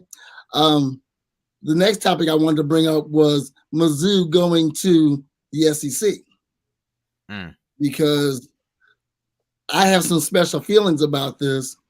But had Mizzou stayed in the Big 12, they would have been running things. I feel the same way. I think they went for the big money, Yes. and the big money doesn't mean anything if you're not winning. And I'm glad you brought that up because I want to bring this up when we had Carl Reed on the show a few months ago, T-Bone. Yeah. And I wanted to bring that up because, yes, it was definitely a money grab. It was an opportunity to get more exposure because, during that time, Texas, they were like the only team that had like their own network, while you had the SEC has their own network. So, of course, you can promote, Mizzou and Alabama and LSU, whatever. And when Mizzou came in, first year, it was terrible, in the SEC. But then they started winning the SEC East at that time. But since then, Mizzou has pretty much been like the bottom dwellers in regards to attendance, in regards to just kind of getting like, when you hear SEC, you don't think about Mizzou. No. You know what I'm saying? And that's been the biggest issue. And like you said, if it was in the Big 12, you would have been hearing Mizzou, KU, Texas at that time. Oklahoma. Right, Oklahoma. Every year, Mizzou would be in the running for the playoffs. You know why? Yep. Because they beat the bricks off everybody they played. They'd have to play Oklahoma to go to the championship game, and they'd have a 10-2 or a 10 or 12-0 season every year. And then think about this: the Kansas-Mizzou rivalry would have been stayed the same. And I hate to say this, but it's the reality. I may have to come up with a segment called you may not like this. But anyway, keep it real. Keep it real. It's like no matter how great Mizzou does in recruiting or getting a coach, they're never going to pass Alabama or LSU. It's just not going to happen. No. But like you said before, if they were in the Big 12, the opportunities to get to a championship game would be much greater than being in the SEC. Now, granted, once again, when they in year 2 and year 3, when they went to the title game in the SEC, if they would have won both those games, they could have had a great chance of going to a high bowl or probably a championship game. But it just would have been more opportunities in the Big 12 that they could have dominated in both basketball and football. So yes, the SEC is a great opportunity. It's a great exposure. You can have your kid or your student or your player say, yes, I play for the SEC, but you're not going to be in that top tier. Right. And here's the other thing about this: Mizzou is not a Southern team. Missouri is not a Southern state. All the teams in the SEC are Texas, Georgia, Florida, Alabama, Mississippi, Louisiana, South Carolina. Oh, and Chris, guess who's coming to the SEC in 2 more years? Texas and Oklahoma. Well, why? Why? You're making a super conference, and it's gonna be knocking teams out again. So Ms. Williams asks, would it be possible to go back to the Big 12, or is that not an option once a team has made the move to the SEC? It's always an option, in regards to moving, but I don't see them making that move. What'd you say, T-Bone? Don't they make more in revenue in the SEC? Regardless? Exactly. That's why I was going to say they ain't going to do it because they want that money from the SEC. I mean, it says it's a money grab anyway. College football is a money grab. You're talking about the coach of Alabama making 8 times more than the president of the University of Alabama. Saban gets paid $10 million. I think he's worth it. He's worth it because he brings that money into the school. And then here's what people don't understand about the playoff system of college basketball and football. If your team is in the playoffs, if the NCAA tournament, basketball tournament, or the football playoffs, or in the football bowl series, every time they're on TV, that school gets $10 million. Every school in the SEC gets $2 million because their SEC team is on TV. That's why Mizzou wanted to get into the SEC. Because if you have 4 teams in the football playoff, or 3 teams in the football playoff, or you have 6 teams or 8 teams in the NCAA tournament, every time that team is on TV, they get $2 million for their school. It's a money grab.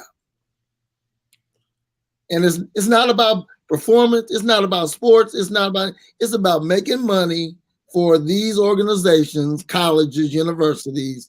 And that's what the big picture is. And they're preying off of our fan base of loving our teams and watching these games. Well, yeah, and I always say that sports historically has always just been marketing for the colleges and universities anyway. But on top of that, now you have the content revenue that's also generated from it, like we're just saying. Yep. So no matter, I don't like Mizzou. If Mizzou could play in the NFL and lose every game, they go to the NFL because they make a lot more money doing it. I mean, it's the thing is like, they know how to get more money, how to get more eyeballs on the school. If your team is in the SEC and your team is playing on ESPNs and your ABCs and everything like that, at least more students see you. More people, your school gets more name recognition. You get more enrollment because of that. And if your team happens to do well, even better, because now you have the top people who want to come to your school. And again, you have more people who just hear about your school's name. And if the conference doesn't get as much name recognition, it's not going to do as well. And it also goes for playoffs too. Because like if you look at a team like UCF down here, UCF is doing well. Like I don't know how they did last year, but I know that they had seasons where they were the seasons. Yeah, but they weren't going to be considered for the playoffs. And I don't care what anybody says. That whole the whole system that they had of picking playoff teams, that's again based off of money. They know UCF isn't going to draw the money in to do that. Right, and they're gonna tweak that playoff system because they're realizing that, you know what, just like basketball, just like baseball, you were mentioning before, the more teams you let in the tournament, the more money that can be made. Mm-hmm. And so the more money, the more teams that have a chance of winning the championship, the more money is going to be made, because you're going to get the UCF fan base, you're going to get the North Dakota State fan base, you're going to get, UCLA and USC and on the West Coast fan base. You're getting more people into the fan base by opening it from a 4-team playoff to an 8-team playoff.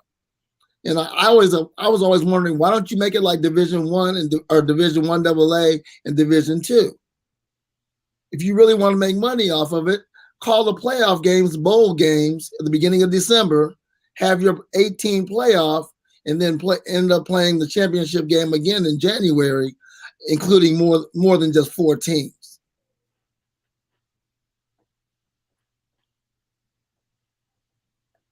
Smooth, you're I'm not hearing. Sorry about that.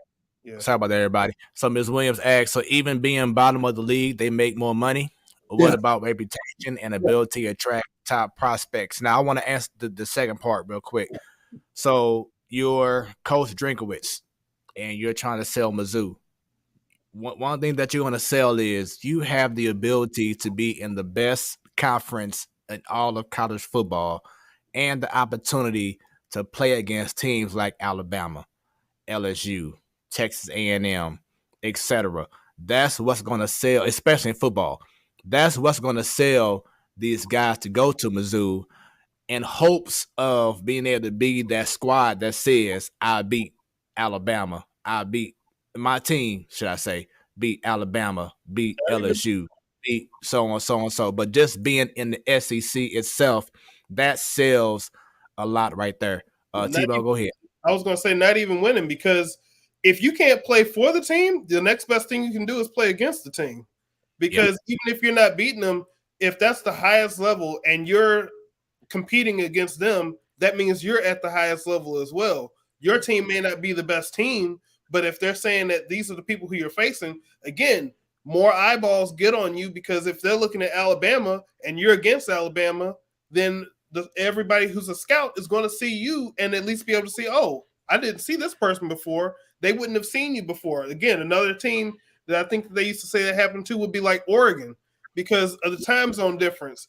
People weren't watching the Oregon games like that, but they would be watching the other games in prime time. So again, you want to be where the most eyeballs are going to be. That's, again, college football, for everything that people say as far as, you know, the stuff about the players benefit because there's more eyeballs on them for the marketing opportunity, because they're marketing themselves to all the NFL teams. Same with the NBA as well. The schools, they're marketing themselves to potential students and potential players and the alumni base to donate money to them so that they can help improve things.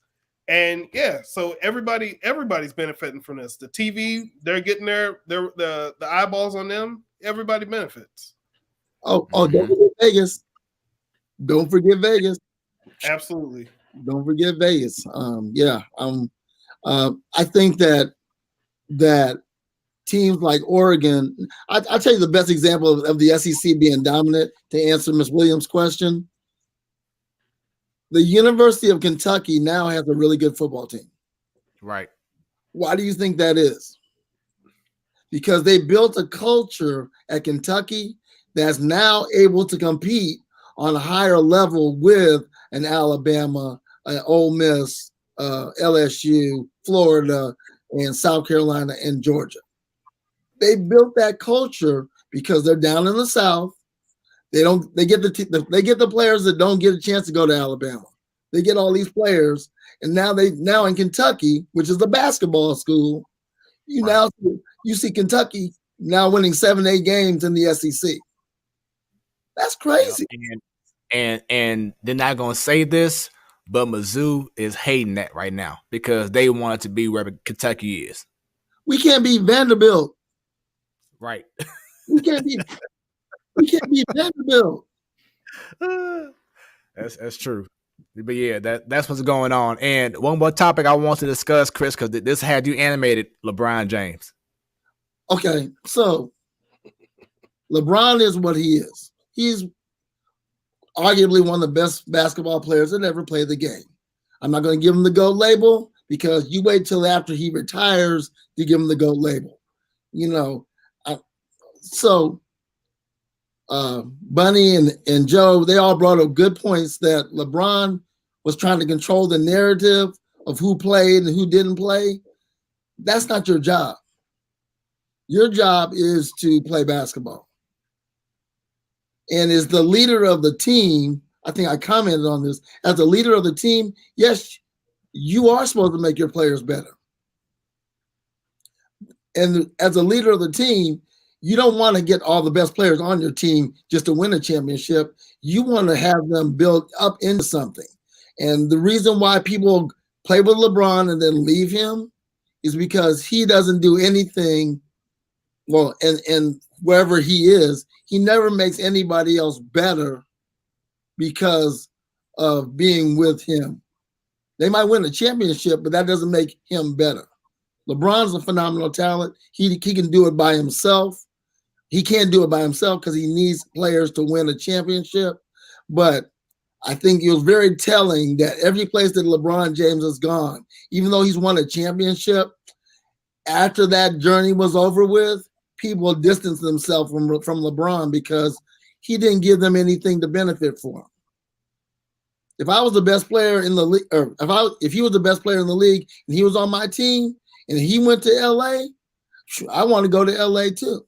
But nobody follows LeBron to the LA. He calls them over. I want Carmelo. I want Westbrook. I want AD. He called them over. Yeah, they won a championship, but they ain't gonna win no more. and they're not going to fire. They're not going to fire the players when they don't win. They just fire the coach. So I want to bring up this question. Sure. You brought up, you and T-Bone both brought up in regards to who has LeBron elevated. I want to pose that to Jordan and Kobe Bryant. Who do y'all feel that those two guys have elevated when they weren't with Jordan and Kobe anymore? How was Tony Kukoc before he got to Michael Jordan and afterwards? He was already a star. How was Shaq? How was Shaq before Kobe and Shaq had the antagonistic relationship that they were mad at each other and winning championships together? Shaq was already a star. He was already a star, but how many chips did he win before he got to LA? I mean, that's the same thing with Kobe. I mean, to be fair, he did go to the finals. Right. But yeah, he did go to the finals, but how many championships did Shaq win before he and Kobe started winning? Those two were bounced off each other. They both needed each other. So Right. it wasn't like Kobe elevated Shaq, and then once Kobe and Shaq departed, Shaq just got better and better. Because Okay. Shaq was already that dude. He just had to have that perfect teammate, like LeBron needed Dwayne Wade as that teammate so he could learn how to win. Yes. But Dwayne Wade didn't elevate LeBron to be a better player. Right. But what about that wasn't Kobe's job, that wasn't Michael's job, and that's not LeBron's job. What you do is you include them in the plan. So like when Kobe and Shaq got together, I remember, I'm a Spurs fan. I'm sorry. I'm a Cowboys fan, Spurs fan. When the Spurs blew out the Lakers in the playoff game the year 2012 when they won the championship, Phil Jackson came on board and said, hey, wait a minute. I got the most dominant center in the league. I got Kobe Bryant. I have some other role players, Derek Fisher and everybody else on the team. Organize yourself. And that's all Phil Jackson did. He didn't elevate their players. He just came and organized them in a system that could win some championships. What happened? They won championships. LeBron can't do that because he never worked in a system. The system was always just built around him. Smooth, you said Tony Kukoc was already a star. He was playing in Italy before he came to the Bulls. No, I'm saying he was already a known star internationally prior to him going to the Bulls. But internationally at the time didn't mean the same thing that it does now. Like back in 1993. Not as it does now, but the way that Dirk Nowitzki is getting the love, that's how Tony Kukoc was getting love before he moved to the NBA, or the same way how Yao Ming was getting love before he went to the Rockets. So like I said, he was already a known. If you saw the Dream Team story, they even brought up that the whole team heard about Kukoc, and Pippen was like, you know what? I want to guard this dude. I want to show him who we are, and they shut him down. So he already had a presence. Yeah, and Kukoc, he lit things up in Europe, and they were like, "Hey, we want to play against the best players. Mm-hmm. We want to play against the best players." Somebody else that Michael Jordan elevated was Dennis Rodman. As crazy as Dennis Rodman was, Michael went over to Dennis and said, "Hey, man, you got one job: rebound."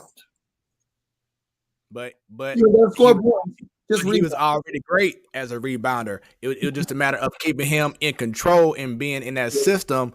So it still wasn't about, okay, well, after he played with me, his game got better. Ms. Williams just asked, did MJ make Kerr or Pippen better, or were they already great? I almost say Kerr is great, but and MJ added the final ingredient to win a winning combo. I mean, to make a winning combo. I think that you need to win a championship. You need three things. You need a big three. So Michael Jordan, Pippen, Kerr, Shaq, Kobe, Fisher, anybody else that plays, Duncan, Parker, Ginobili. You need a defense. You need some team defense. You got to stop the other team from scoring. You need a bench. Now, how you get that? Michael Jordan showed you the way to do that. Hey, you got to play hard. You got to play the full length of the court. You guys, if you want to win a championship, you want to go on this ride with me, guess what? You got to play hard. You got to play out your mind, and you got to play defense, and that's how we're going to get it done.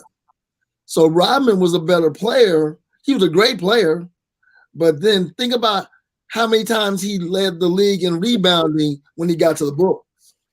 Mm-hmm. He was out rebounding teams. What would you say about Horace Grant? Horace Grant, same thing. So the same way you're talking about Jordan in regards to those players, that's how LeBron James was for Kyrie and Kevin Love. Because those two guys were those two guys were good, were good players, but once they got with LeBron, he got them guys to learn how to win. I disagree about that because Kyrie was already. Why? Wow. Kyrie was the focal point of the Cavaliers when he got there, was he not? He had to be because he was the only good guy. I'm not saying that LeBron James being on the team was not good for him, but what I'm saying is that if Kyrie Irving was on the team and he had good player X next to him, the same result could have happened. LeBron James was just the player X that was playing next to Kyrie at the time. He needed another big player to come in there, and as a matter of fact, LeBron brought in can't think of his name. We just said it. Who? Kevin Love. Yes, they brought in Kevin Love. From the Timberwolves. Here's the thing that LeBron did that Kyrie Irving couldn't do: get good players in to come in with him, or to get other people to come there. Nobody was going to go to Cleveland unless LeBron was in Cleveland with them at the time. So you can't fault Kyrie for that. And Kyrie was the one who was like, I don't want to be here anymore with this dude. So I don't think that made him better. But has Kyrie been better since since him and LeBron split? Kyrie's had some issues, but I'm not a Kyrie fan either. That's Kyrie, the story. He's a phenomenal talent. He's not a phenomenal. He's a phenomenal talent, but to me, Kyrie is selfish. And as long as Kyrie's on the Nets, they're not going to win a chip. Ms. Williams brought up Varejao. I think he got better when LeBron was there, especially on defense. Who? Anderson Varejao.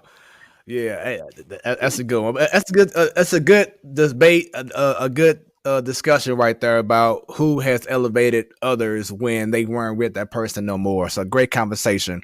Once again, this is the Platform Sports Talk Show. I am your boy Smooth. Right over here, we have T-Bone. And right down there, we have Christopher Scott, Coach Scott. There we go. Once again, for those listening on Hot 365 Radio right now, we will be going off of the air on their stream at 9:00. So go ahead and go over to Facebook, Twitter, YouTube, and you can check us out. We ain't going nowhere because we have a whole lot still to discuss. Ms. Williams says, maybe I'm wrong, but I always liked him as a player. Ms. Williams, are you referring to Kyrie? Let us know. I think. Or Varejao. We'll see. So, enough of the current as of right now, Chris. Yes, sir. A question that we love to always ask our guests is, when did you say that you fell in love with sports?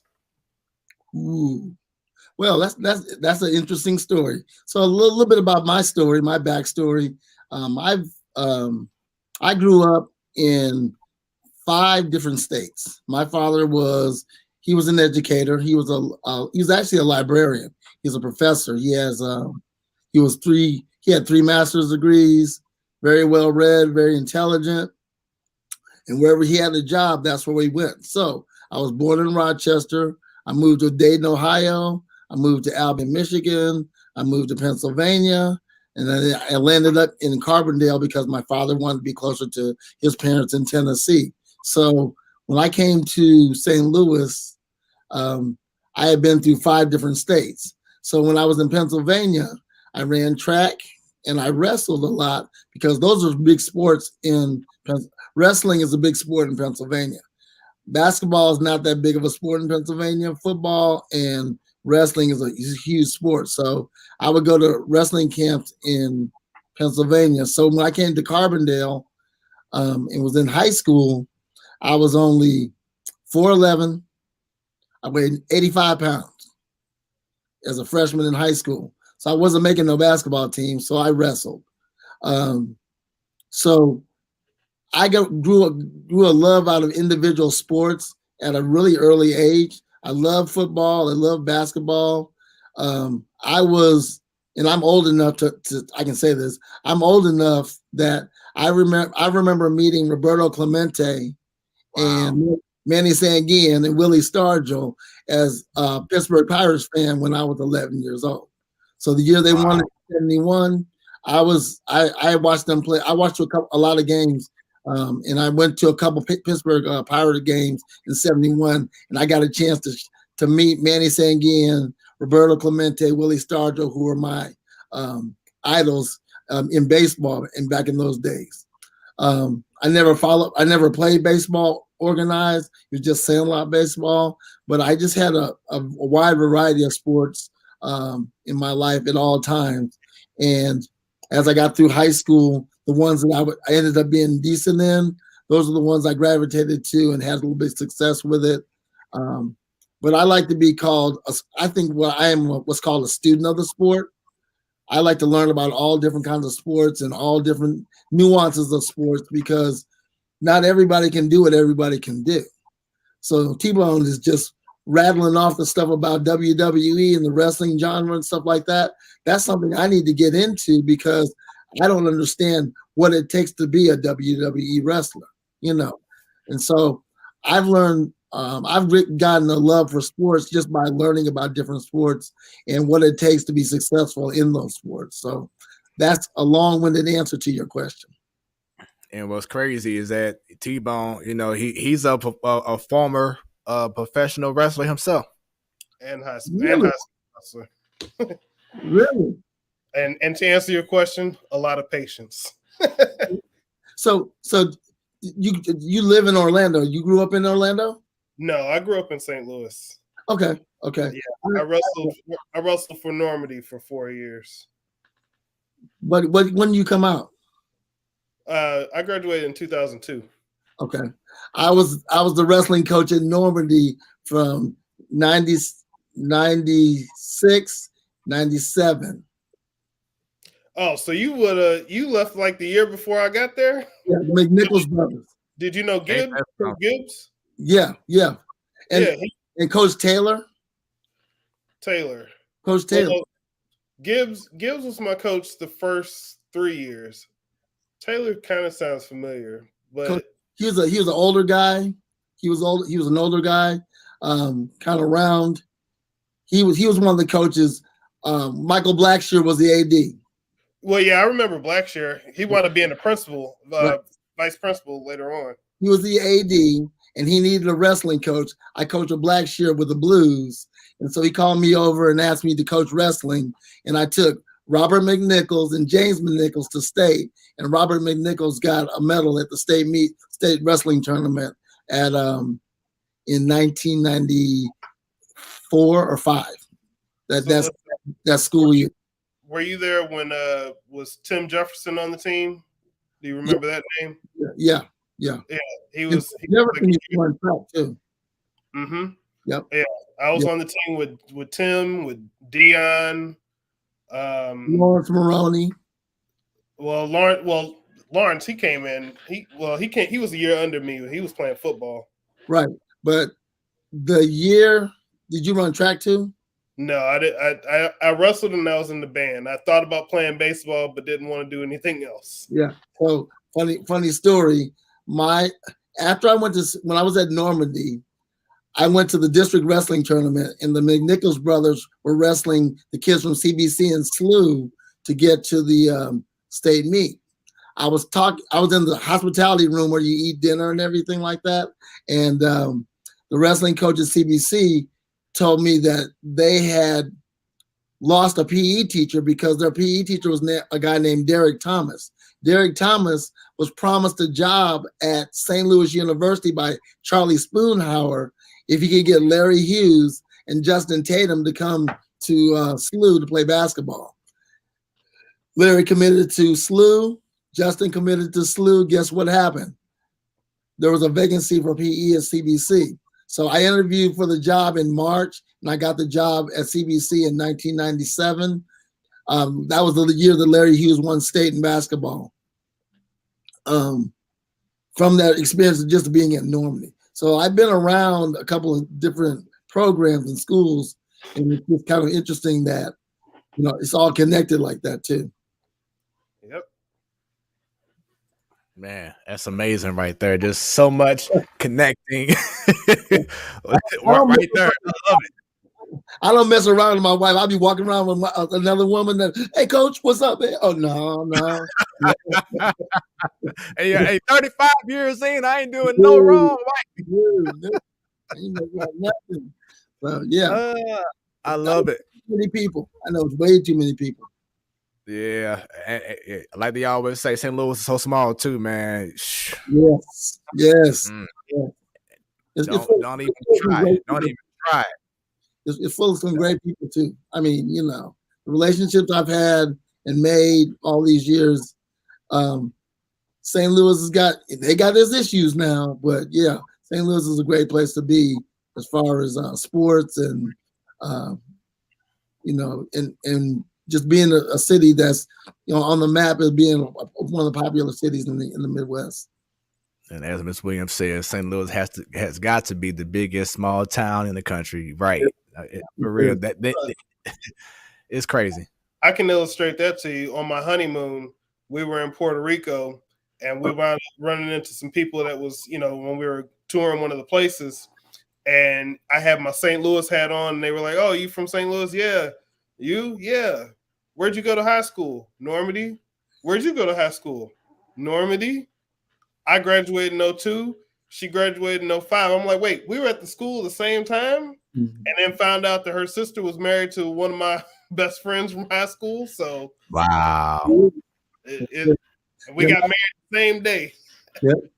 My wife is from U City. And I teach at North Glendale Elementary School. I teach at elementary school, coach at the high school. We had a new custodian this year, and his name was Mr. Cotton. And so we're talking, and the subject came up. Where'd you go to high school? And he said, U City. I said, oh, my wife went to U City. He said, oh, yeah? What year? And I said, I think she came out in 81. He goes, oh, man, I came out in 82. I said, 82? My brother-in-law came out in 82. Who's your brother-in-law? I said, Claude Bennett. He jumped out of his shirt. He wrestled around like that. That's my dog. Call him. Call him right now. Don't go anywhere and don't think somebody doesn't know who you are. So, yeah, that's a life lesson.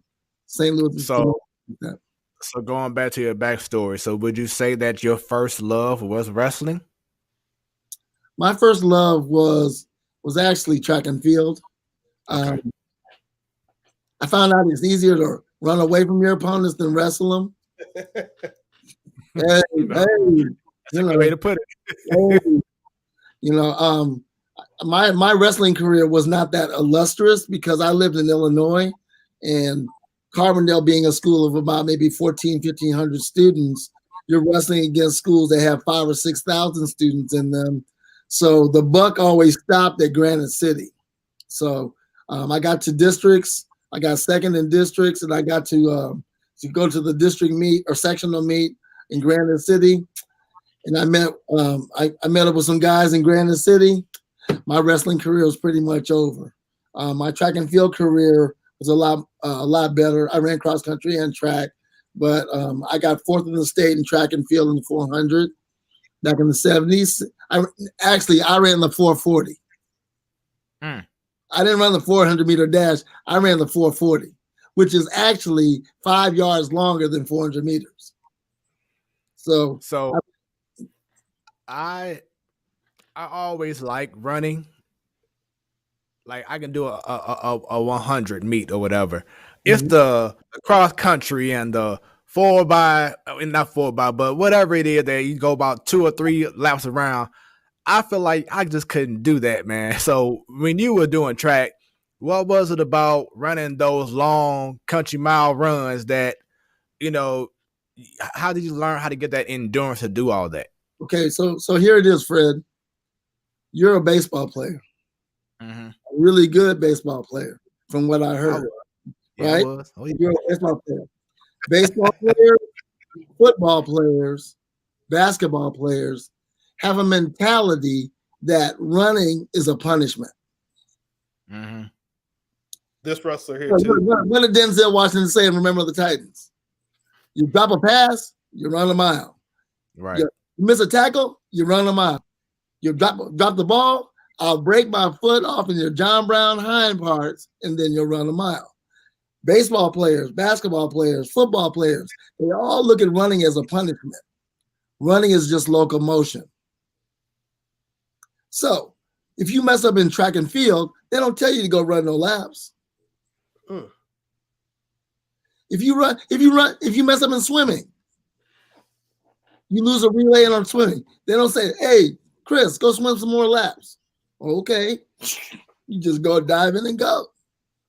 So to answer your question, and this goes for anybody that thinks about running like a punishment. Running is just how you get from one place to another. So just like in basketball and everything else, there's just different levels of what they do. So that's why you have high school kids, when they come out for track, they're like, I want to run the 100. Yeah, okay. But you got to understand one thing. That's the shortest race in track and field. If you want to run the 100 meters, you got to be fast. If you want to run a mile, you don't have to be as fast, but guess what?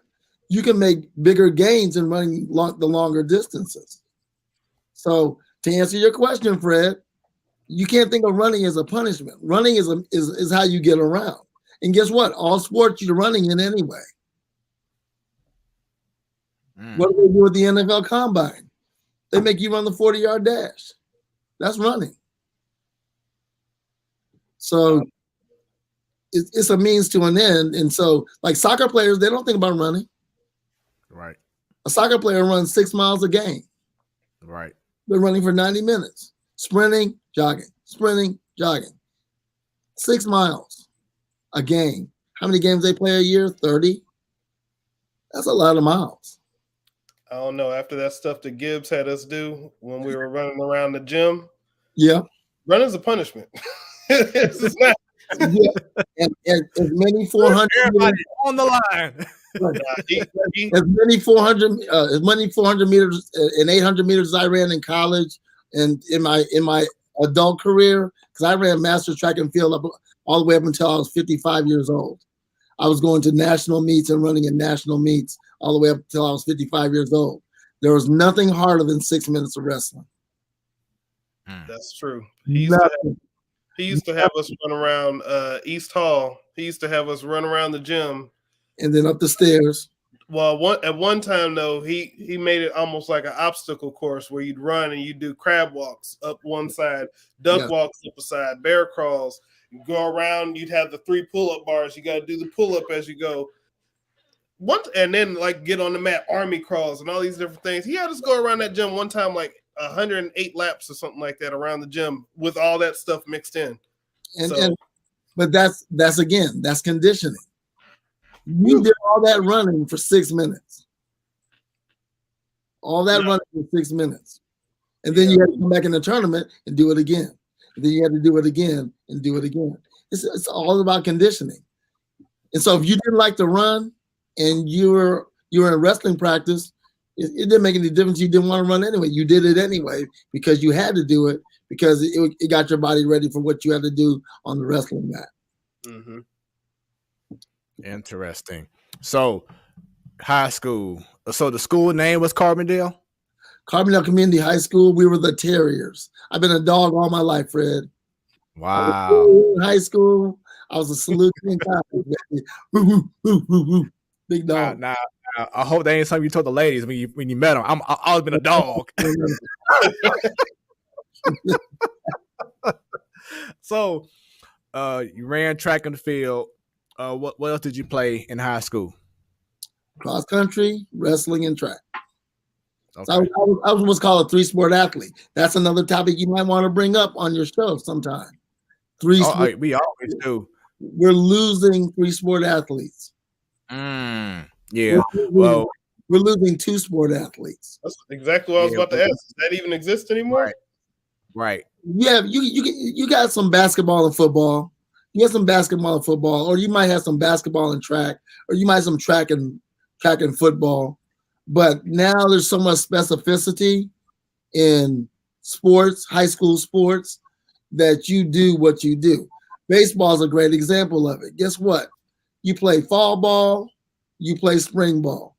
During the wintertime, you're in these batting cages and pitching camps and things like that, getting ready for your 2 seasons in the fall and in the spring. Football, they do summer practice, spring practice, fall practice, and the games are in the fall. But then after that, you go to combines and everything through the spring. And so a lot of teams, a lot of track and field programs are suffering because they're making kids just choose between football, being on the football team, or being on the track team. So at Kirkwood High School, a guy named Jeremy Macklin, I think you guys have heard about him. He's the head coach at Kirkwood right now. And the state just mandated, or not mandated, but allowed football teams to have 2 hours of training during the spring season. Coach Macklin said, hey, don't come out here for 2 hours a week and be doing pass patterns and stuff with me. You go out for track. So this year at Kirkwood High School, we have several athletes that play football that are really, really good athletes. We have one football player that's already triple jumped like 43 feet. Jesus. And he's like a sophomore. Phenomenal athlete. But for the last 2 years, he was hiding in the football field doing the pass patterns with Coach Macklin and stuff. And Coach Macklin said, hey, man, don't come out here and train with us right now. We'll do all that in the summer and, when I got you all to myself. You go out for track and build your athleticism that way, and I'll see you in the summertime when you're a better athlete. So going back to your high school career, did your success in high school, whether it was in track and field, or I know you said wrestling, you kind of pretty much that faded away, but track and field, and you said what was the third sport? I'm sorry. Cross country. Cross country. In the fall. Yeah. So did that lead to any scholarships going to college? Yes, I got a scholarship to run at SIU Carbondale. So when my senior year in high school, I was on the honor roll in 5 different events. I was in 4 different open events, and 3 open events, and then 2 other relays. So I was on the honor roll for the 200 because I ran 22 flat for 220 yards. I ran the 400. I ran 49.4 for 440 yards, and then I ran 201 in the 800. And then our 4x4 team and our 4x1 team was on the Southern Illinois honor roll, and I was ranked 4th in the state going into the state meet. I ended up getting like 7th in the state, but I was ranked 4th in the state going into the state meet. So I knew, because my father worked at SIU and I had been going to the SIU track meets, I knew when coming out of high school, I wanted to be a Saluki because they had a great tradition of track and field. Several of the athletes had already been to the Olympics, and they had won a couple of they had a lot of All-Americans on their team then. And so I didn't want to go any farther than my hometown and compete in track and field. So after I graduated from Carbondale High School, I just went up the street to SIU and became a Saluki. So that's how I got my scholarship. And guess what? I didn't need room and board. I just lived at home. So I got tuition, shoes, books, and a little stipend. I got some student work and stuff like that. And I got my degree out of it. So that talks about another issue. I talk to kids now, hey guys, anybody can go to college and be a college athlete, but you want to go to the college of your choice, but you want track and field to pay for it. You want football to pay for it. So that's why it's really important to me that, besides just getting a scholarship, that you be good and excellent at what you do, because it can lead to you getting benefits of being excellent. What was the biggest adjustment that you had to make going from high school to college? I told you my best time in the 400 was 49.4.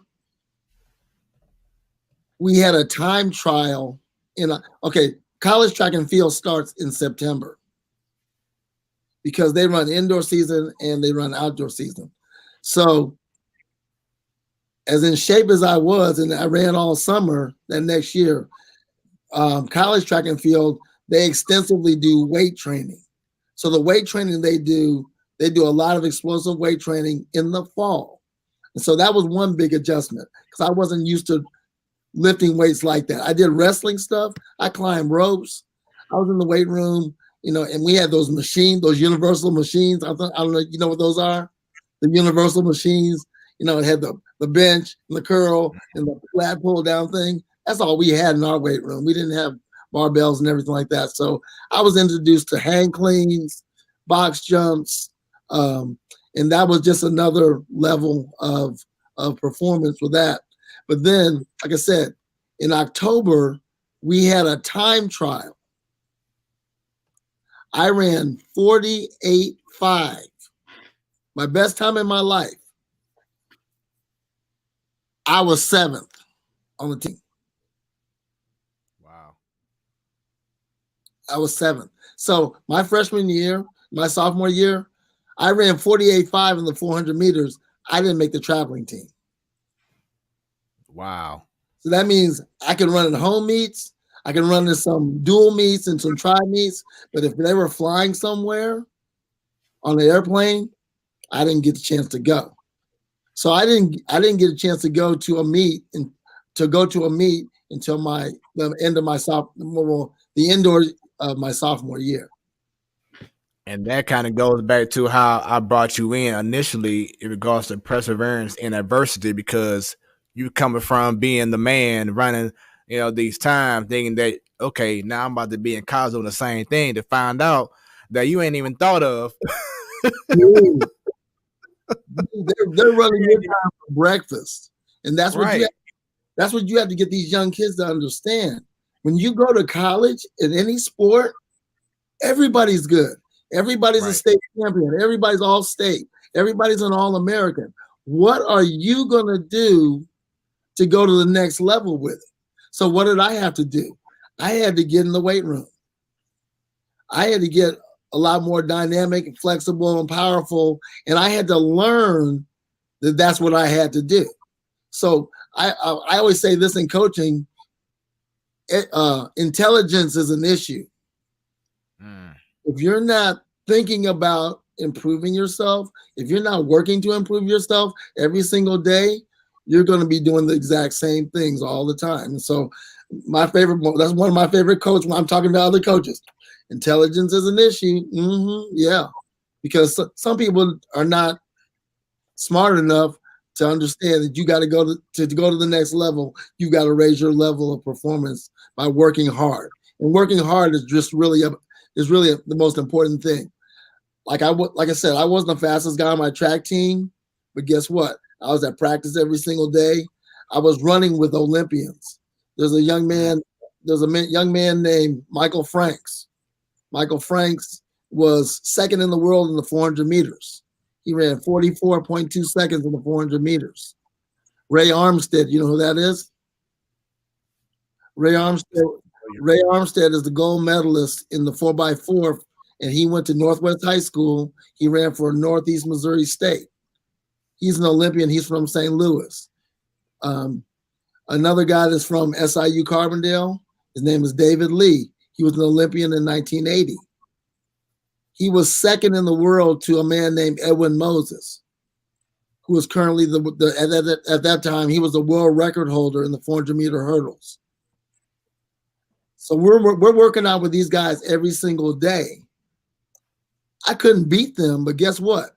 I made sure that they worked hard, and I made sure that whenever they came off the track, that I got my workout in and everybody else got their workout in. And that was the camaraderie. That was the difference in me deciding to be a track coach and performing at the level that I did, and the difference between people that never ran track again after they left the school. And just hearing your story, T-Bone, Chris, I'm not sure if y'all seen this show, but just hearing your story right now, Chris, especially in regards to the adversity that you had to go through in college, reminds me of All-American. Yeah. I don't know. Have you seen that show yet, T-Bone, All-American? That's with Ted Diggs. Yeah. Ted Diggs, the coach. Yeah. I got hooked on that on Netflix about 2 years ago when it first came out. I just sat for all the episodes.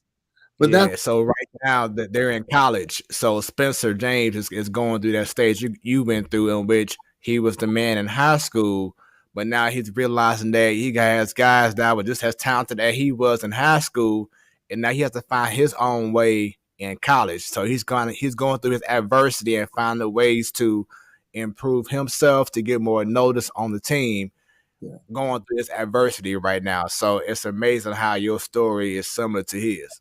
And I know that All-American is based off of a true story as well. Yeah, and the difference between a high school athlete and a college athlete, or a good high school athlete or a good college athlete or a world-class athlete, is your willingness to go the extra mile. And Fred, you know this too, in baseball. You're a great baseball player, and what's your highest? How high did you get in baseball? You got in regards to what? You go to high school. I played college. Yeah. Where'd you go to? Where'd you play ball in college? I went to Harris Stowe State University. Okay, so to go to the next level, did you play any semi-pro? Nah.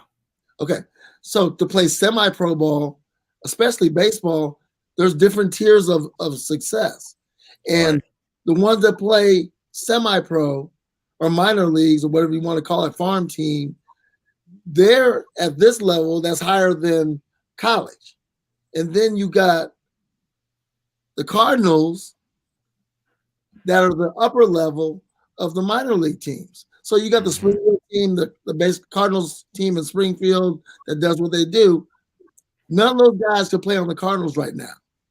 And the difference is right here. It's motivation, it's inspiration, it's your desire to be the best that you could possibly be and work hard till you get to the place where you want to be. That's just the whole thing.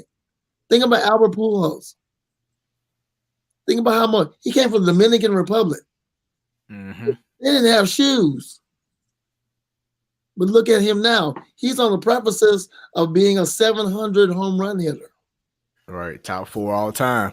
T-Bone. 4. Right.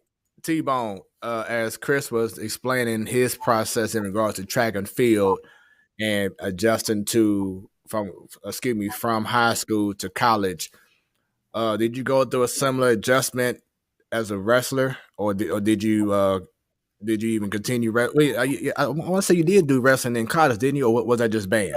I did band. Again, it's a similar thing. It's not exactly a sport, but and see, to add on to it, for me, I didn't learn to play the trombone until my sophomore year of high school.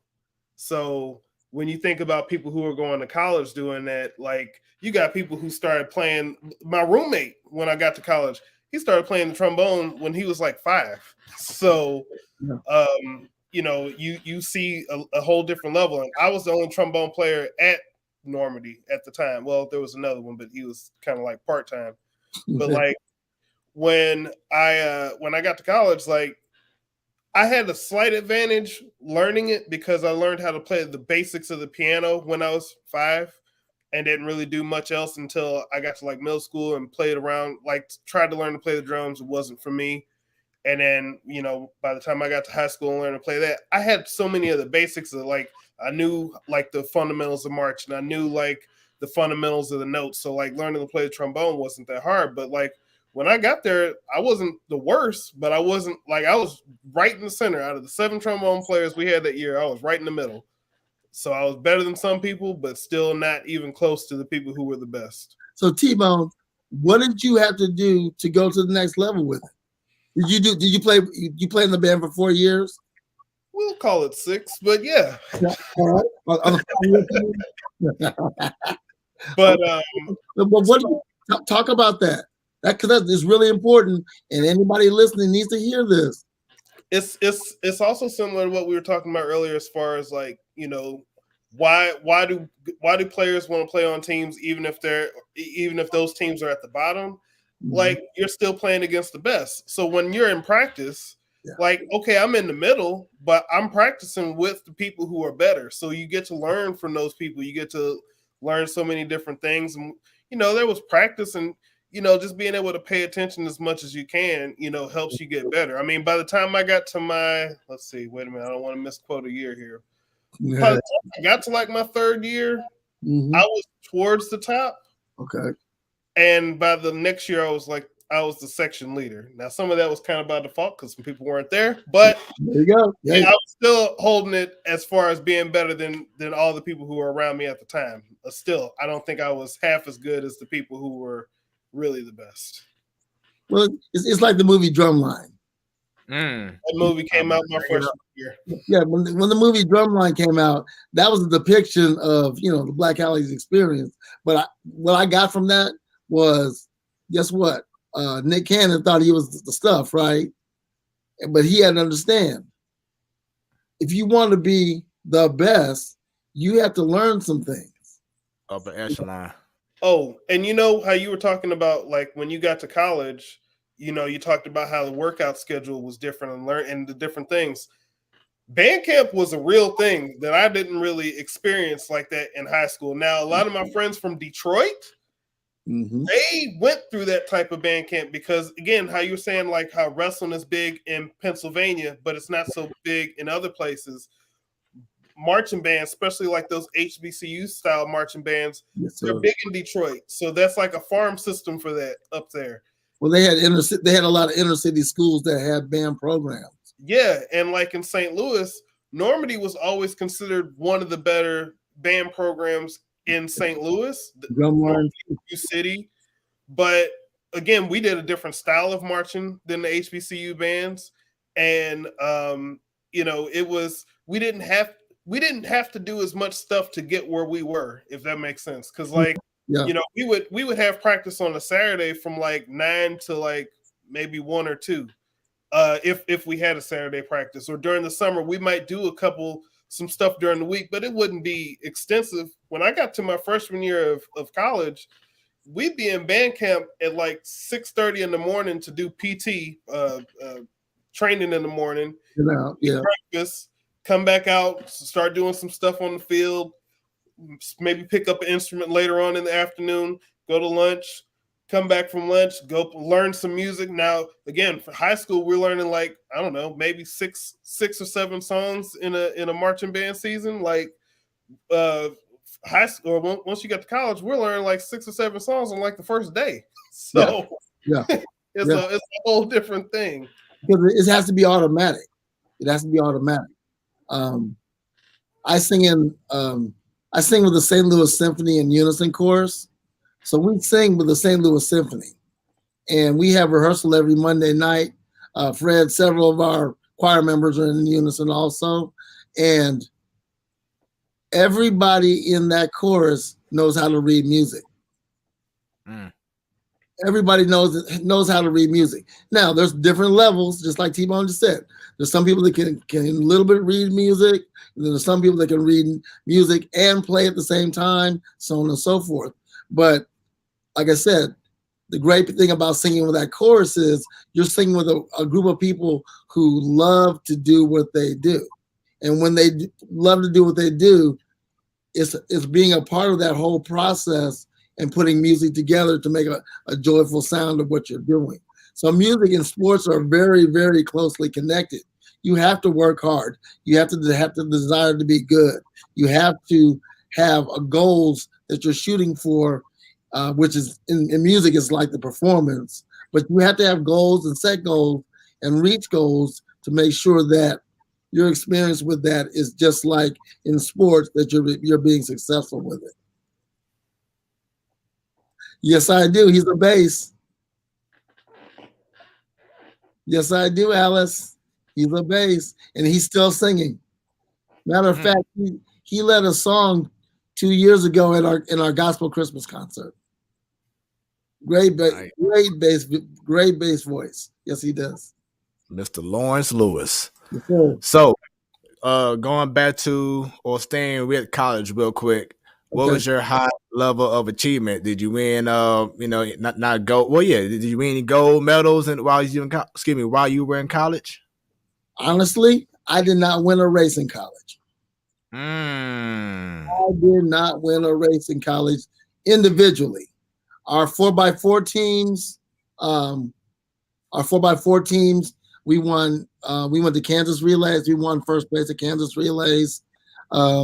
We went to Drake Relays. We won the 4x4 Drake Relays. In Illinois, I think in Missouri they have the same thing. They used to have what's called an intercollegiate meet. So it was like a state meet of all the colleges in Illinois.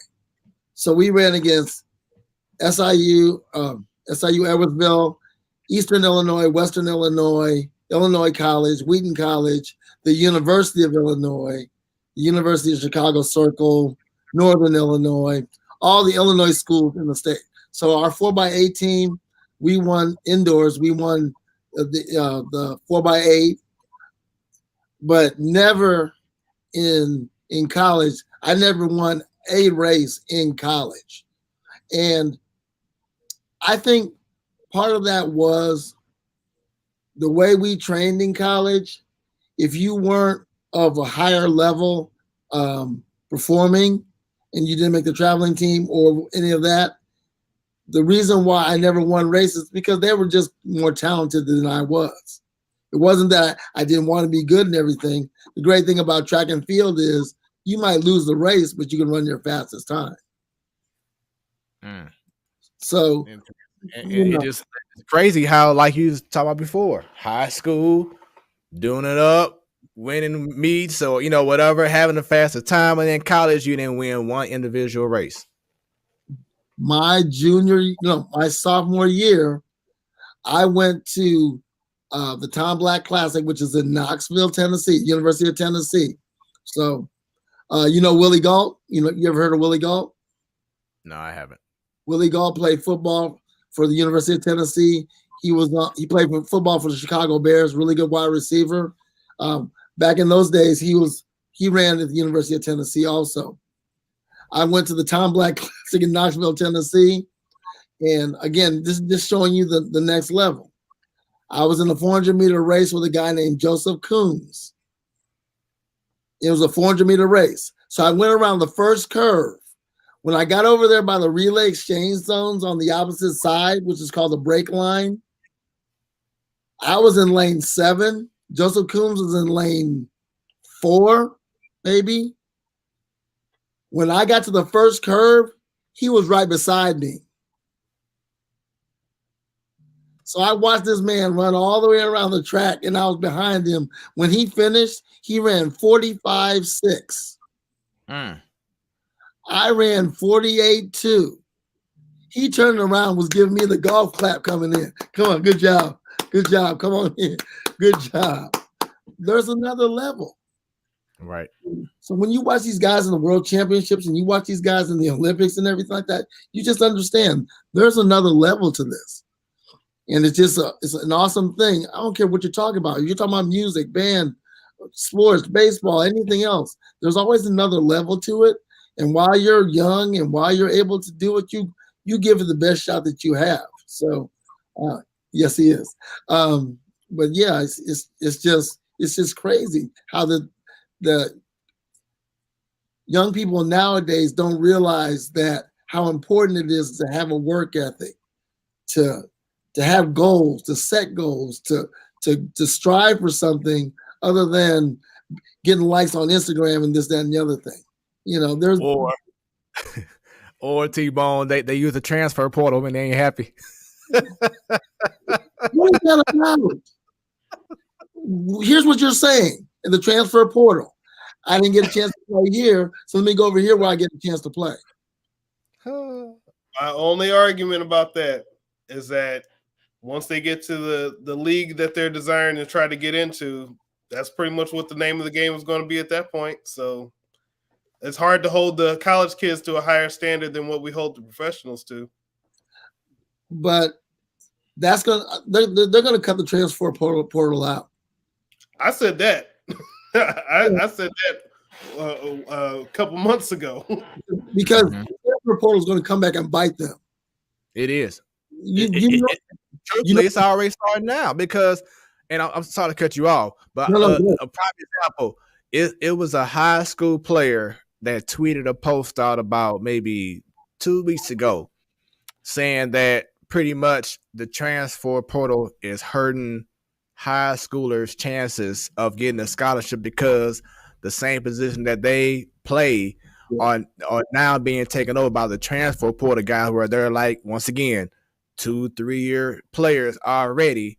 So now you a hot quarterback trying to be an incoming freshman as possibly a starter or whatever, but now your spot could be taken easily because of the transfer portal. So now it's giving you less opportunities to get to that school that you was hoping to get to or that you were recruited for a whole year or two.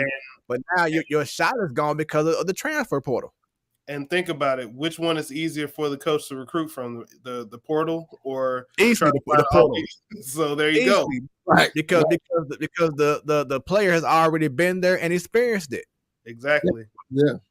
You're going from one system to another.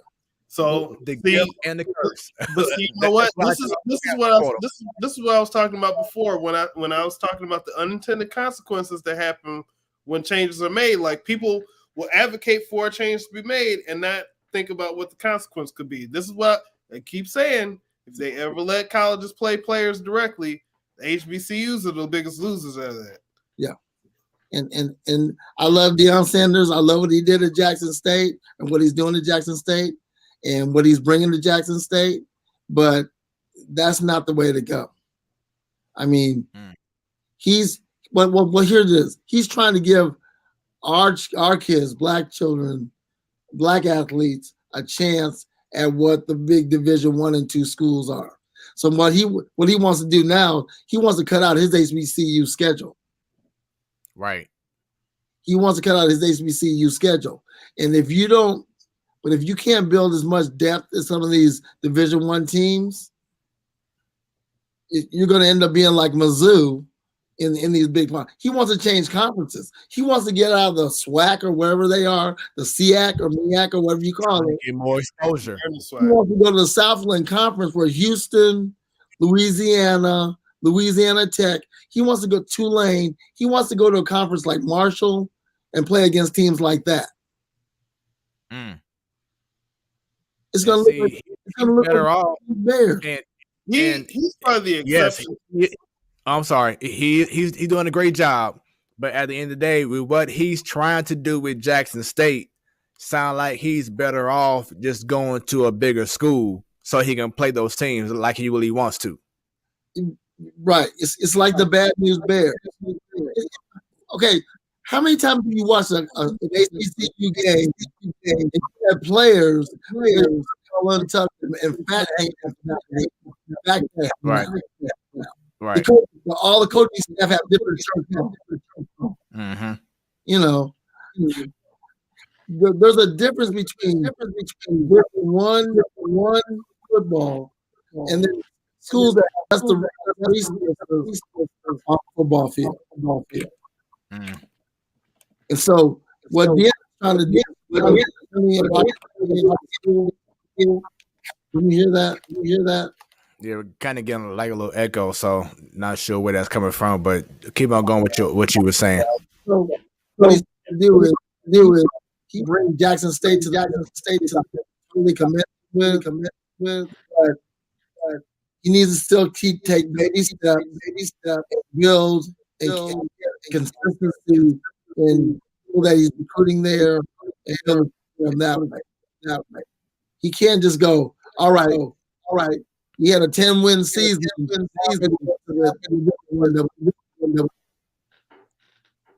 Got to keep that consistency and stay in the HBC, because as you were just saying before, trying to have a less of an HBCU schedule, but you're hurting your conference, because now you're hurting the other schools' opportunities to possibly, continue to make money as well by playing you. Yeah, and there's five other NBA players coaching HBCUs. Eddie Jordan. There's a new coach at Grambling. Golly, what is his name?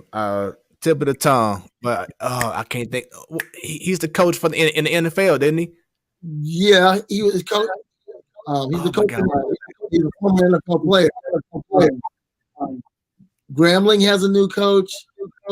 Alcorn State has a new coach. Hugh Jackson. Who? Hugh Jackson. Hugh Jackson. Right. So all these guys, they're trying to build up HBCU football. It's champagne taste with a ripple. I think the Deion's probably the exception. I'm still hearing the echo too, because people will want to play with Deion because of name recognition. Anybody can get the players, as him. But as far as helping HBCU as a whole, it does help Jackson State. The only thing I can think of is if it helps people come HBCUs, that's the benefit. So, and it also depends on him staying in Jackson State. Well, and for those watching the show, sorry about that, Chris, but for those watching the show, if you're hearing the echo or slight in and out, we do apologize. Hopefully that will leave so you can hear everything clearly as you've been hearing before. Chris, go ahead. Yeah, in the getting kids in college. He's getting kids in college. We know Alabama knows top 5 recruiting. They're not rocket science. They're athletes.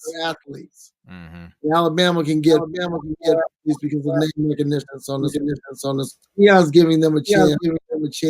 Something at Jackson State. Really special. And if they're patient these next couple of years, like even after Deion's Jackson State, you can start a legacy of good football players. That's going to put Jackson State on the map. Level. So real quick, fellas, what I'm gonna do is I'm going to take you both off the stream and just click on that same link again and just jump right back on. Hopefully that sound will kind of go away. So let's give us one quick moment, everyone. Do a little bit of maintenance, and we'll get right back into the show. Go ahead and take y'all off, and then just come on back in.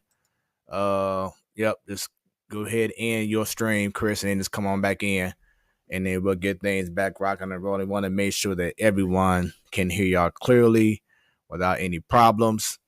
Hope y'all have been enjoying the Platform Sports Talk Show. Once again, I'm your boy Smooth. T-Bone, let me see how you sound now. Can you still hear it? Oh, still hear it. You sound good. You still hear it? No, y'all don't hear nothing now. But yeah, you keep on talking real quick. I'm gonna put my earphones on right now. And then we try to see what's up with Chris. Is it better? All right. T-Bone was saying that he was still hearing a little something, but I don't hear anything. I hear a little bit. Yeah, I still hear it. Okay, Yeah, I still hear it. I do apologize. We're gonna try to make the best out of this. Hopefully, whatever's going on with the connection, Is that it'll better? clear on out. No. Yeah, so I people turned my saying it's still volume down, and I can still hear a little.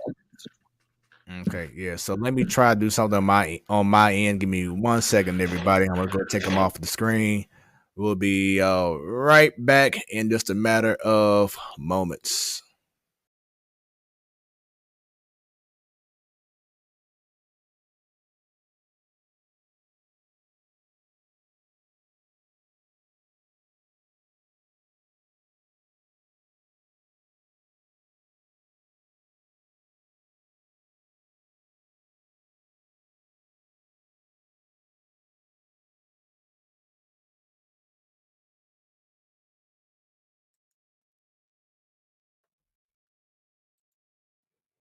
All right. So let's see. Hopefully everything is better. So apparently when I'm talking, it's no echo, but when y'all talk, it's an echo. So hopefully that'll be gone away. Go ahead and say something right now, T-Bone. Can you hear me now? Can you hear me now? I hear the echo. I hear the echo. That's crazy. Yeah, Chris, Chris, say something. testing 1, 2, 3. Testing. No rapper can rap. Right. Yeah.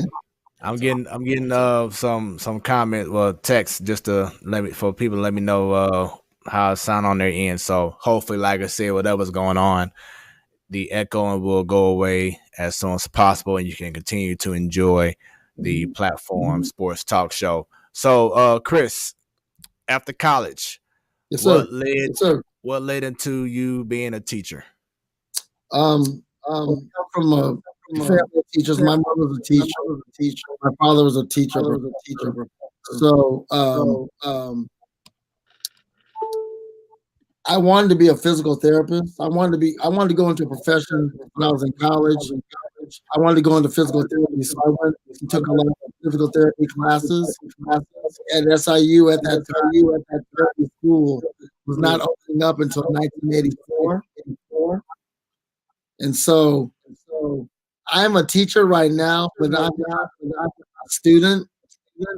So I didn't want to sit around for 6 years until the school opened up, get a degree in physical therapy. So I just kind of went into physical education. And that way I could get a degree in 4 years and have a profession. And it ended up being a blessing because back in those days, physical education had a sports medicine major to it, which was physical therapy. It was just related to sports. So physical therapy sports is called sports training. So whenever you got hurt or injured, you were a trainer at your school.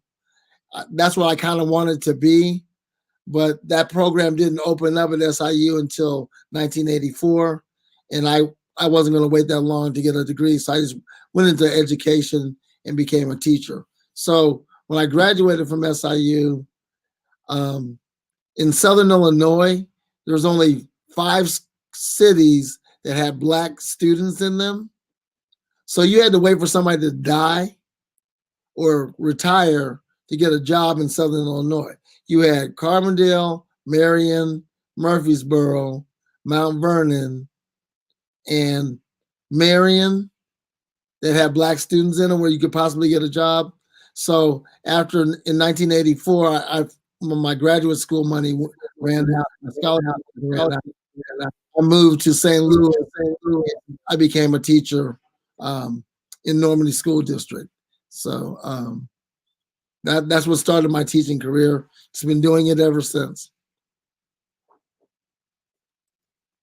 That's what's up, man. T-Bone is back. So I figured out what's going on. For some reason, I think when I mute myself, then all of a sudden y'all are the echo is gone. So I'm gonna try to do one more thing before we continue on. So everyone just stay tight. I'm gonna try to do one more thing before we continue on with the conversation. So 1 second, fellas.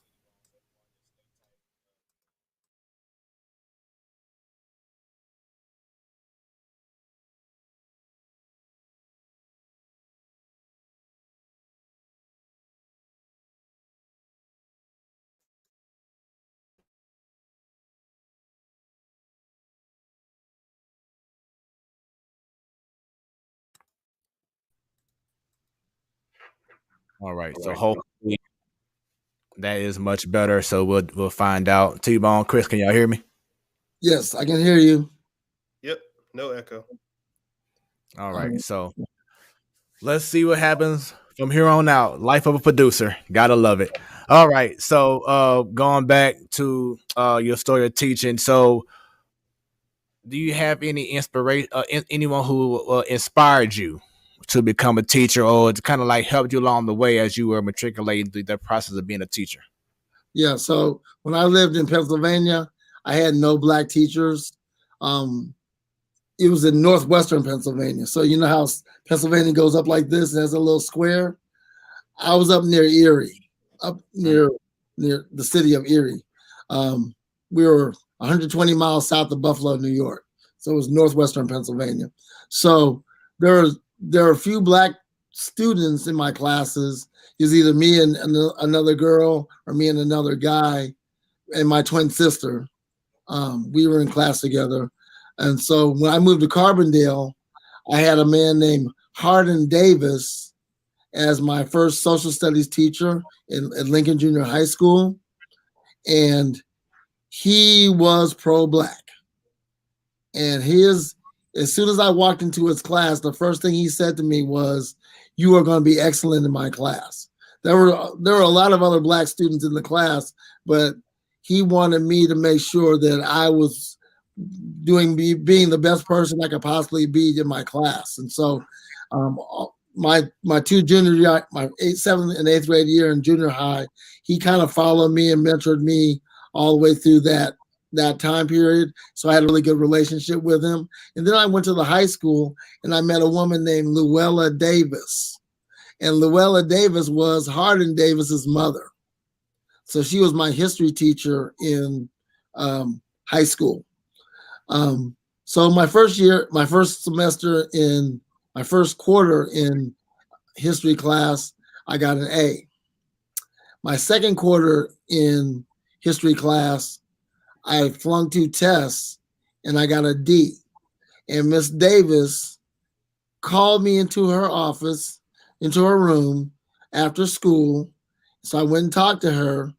And this lovely 60-plus-year-old woman cussed me out and said that she would be damned if I ever compromised myself to be popular with the crowd and compromise my education or being excellent, trying to be, one of the regular crowd.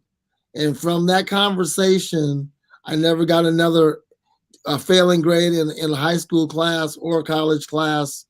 And that's really what motivated me to become a teacher, because she took that much care in cussing me out and calling me out on not being the best I could possibly be. That's what I wanted to do. I wanted to provide that for anybody else that comes across my path. And I felt that it was my duty to pass that along to anybody else that I was in charge of educating. Nice. And from the first year to now, span over 35 years, pretty much, I'm sure. How much challenging is it now, especially going through COVID and how these kids are now with social media and peer pressure and et cetera going on? How challenging is it now to be a teacher? Can we pray? Jesus. Yeah. How challenging is it now? It's tough. It's tough. And if you talk to teachers now, especially older teachers or more seasoned teachers, and they'll all say the same thing. The kids have changed. The parents have changed. Along with COVID, along with everything else, the system is still the same. The system has always been designed to make sure that our children fail, and that education is a luxury of people that have money and resources. That's always been a key factor. But over the years, parenting, the family structure, and the educational system has changed gears to a point where if you don't have money or resources, you're starting miles behind everybody else.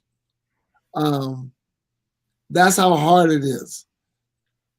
You can teach the greatest lesson in the world, but if you don't have backup from your parents when the kids go home, you're teaching the same lessons over and over and over again. That's really scary because now educational systems are based on the MAP test. And if you don't get what you need educationally and you test poorly on the MAP test, then your school doesn't get money or resources to help you reach your goals with your students or your community, your school communities, the way you would like them to come out to. Another thing about parenting is parents aren't as hard on their kids as they used to be. They're trying to be their kids' friends. Best friend. They're trying to be their kids' best friends. And you're a parent, I'm a parent.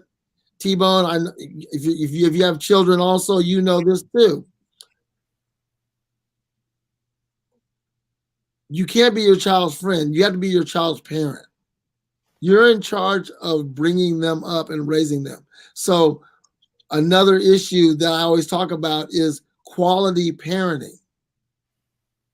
When I'm in the district where I am now, I understand some of these people in my school district, they compete against other parents to be good parents. Making sure their kids can read, making sure their kids know how to tie their shoes, making sure their kids know how to do math problems. They have tutors and things like that. That's what you get when you have resources coupled with quality parenting. In the inner city schools and in the North County schools, you have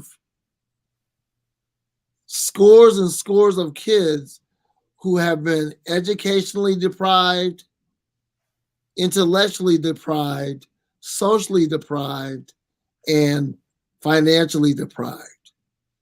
So they're at a disadvantage from the get-go. When I taught in Hazelwood for a couple of years before I went to Kirkwood, and we had a guest speaker come in and talk about home visits. And so they said this quote, and this kind of sums it up in a nutshell. If your child is not reading, if you're not reading to your child from the ages of birth to 5 years old, when that child gets into kindergarten, they are 10,000 words behind a child that's been reading since birth. Here's the problem with that, Fred. You can't go make that stuff up. You can't go, oh, I forgot my 10,000 words and then run and go get it. You can't do that. Yes. You still there? You good. Oh, I thought somebody said something. You just can't make that up. So, like I said, teachers in all schools now are dealing with kids that are coming into these schools less prepared for schools than ever. They can't read. They can't recognize letters. Oh, I forgot another problem that's coming up, or another issue that's coming up. You have kids that have special needs. Autism, ADHD, crack babies. See, these are the generation, these kids that we're seeing now, when they can't sit down, I teach PE.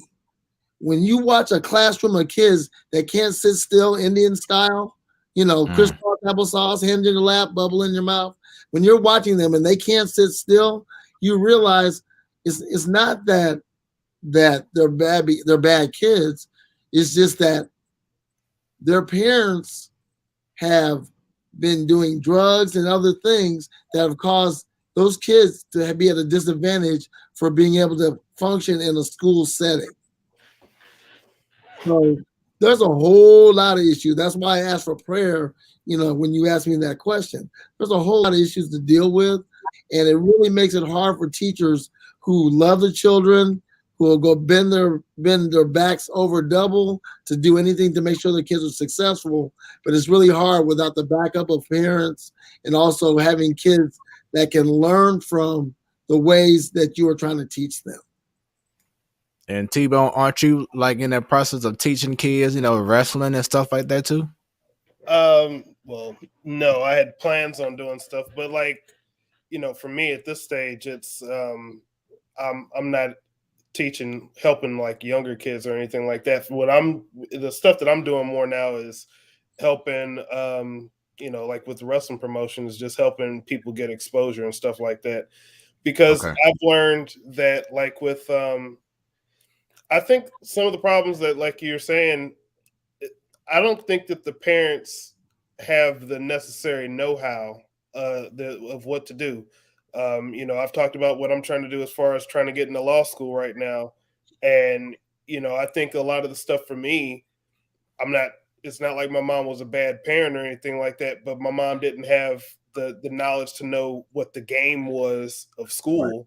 Exactly. And that's what it really is. School is a big game, and if you know how to play the game, you can do really well and have minimal cost doing it.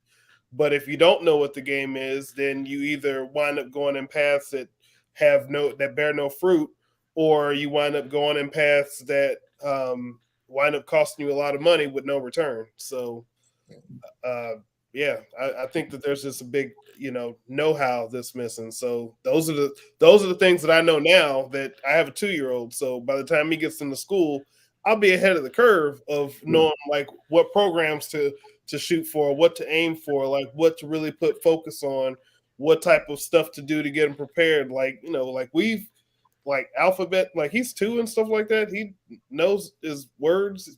He can count higher than I probably thought he could count, but he can, he's telling me what 50 is. I'm like, 50? How'd you're 2. But all right, let's keep going. Let's get to 60, 70. All right, let's keep he can identify a lot more when I was his age. But you need to cultivate that. As a teacher, you need to cultivate that. And he'll be at so far ahead of everybody when he goes to finally gets to school. Yeah, that he will still thrive and be ready for more and more learning. Like I said, that whole reading piece is so important. So we used to do what's called home visits in the school districts where I lived. We would go into the people's homes, and I would bet the teacher that I did my home visit with, I said, I'll give you $5. No, I'll give you $1 for every book we find in these houses. We would go into these people's houses and apartments and things just to see if we could help their children be more successful in school, get a chance to meet the teachers, introduce ourselves as teachers at the school, so on and so forth. I never gave the other teacher any money because there's no books in the homes now. Everything's on the internet. Everything's online. Everything's on iPads. So if you don't have technology and stuff, and kids aren't reading books anymore. My daughters are 32 and 30. And my daughters have books in my storage room right now that they read when they were in grade school and high school and in college. They have scores and scores of books. Yes, my father was a librarian. My wife is an avid reader. I read magazines and comic books and newspapers, but my daughters were book readers, and the kids now, they don't read books like that. And that's just a big piece of the learning thing. Since we're talking about, let's get back to sports real quick. If you look at the St. Louis area and notice that the Catholic schools are doing really, really well in sports, the reason why is because our people are finally deciding to invest in their children's education. That's deep, isn't it? Yeah. St. Mary's High School won the state championship in football, beating St. Pius X. You heard of that school, right, Fred? St. Pius X down in Festus. They won like 8 or 9 state championships over the last 10 years. St. Mary's beat St. Pius X in football 56-0. Blow them out. St. Mary's is a private high school. Well, you know where St. Mary's is. It's in South St. Louis, south off of Delore and Grand. They're winning football state championships. They've already won 2 state championships in basketball. Yuri Collins, that plays for St. Louis University, he played for Coach Turner at St. Mary's. Yeah, Turner is part of our Man Cave panelists. Okay, cool. He's a proud graduate of Southern Illinois University too. He's a dog.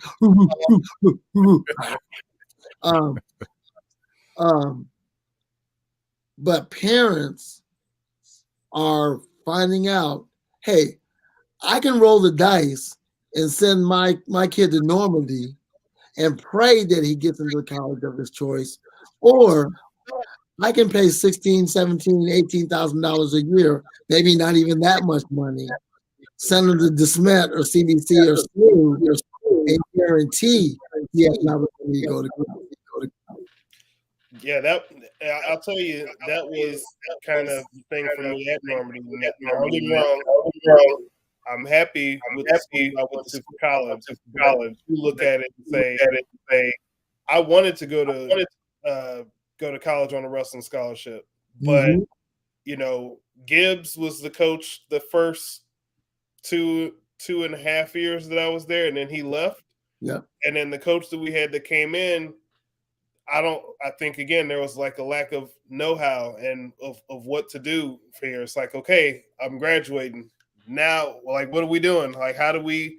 Like, I didn't know the process to get from, you know, high school to talking to colleges or anything like that. I didn't know what the next step was, and there wasn't anything that was, you know, told to me at the time. So that's why I didn't go to college on a wrestling scholarship, because by the time I got to my senior year, like, I had the stats, I had everything, you know, that I could do, but I didn't have anybody. I didn't, you know, showing you the way, and that's so important.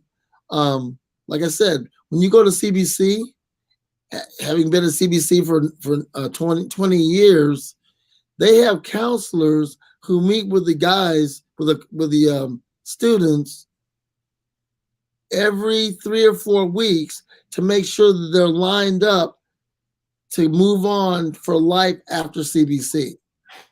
The SLU counselors do the same thing. They meet with the guys, the students in their classes every month or so to make sure, hey, how are your grades? Hey, how's your study skills? Hey, when do you want to take the ACT? When do you want to take the practice ACT? Hey, if you need some help with it, I'll give you an ACT study class to ensure that you're going to college. That's what that tuition money pays for. And then the other part of it is their athletic programs have college-ready programs. Like the football program at DeSmet, that's a college-ready program. Football program at CBC, that's a college-ready program. Justin Tatum over at CBC, basketball coach. He has a college-ready program for all his kids. Caleb Love just got second in the nation in the NCAA tournament. And there are several other kids from St. Louis playing in the NBA. Brad Beal, Jason Tatum. They all came from St. Louis because they're put them in a position to get to the next level. Mm-hmm. Yep. So it's crazy, but like you said, it's all about really investing in regards to these kids nowadays. Coaching.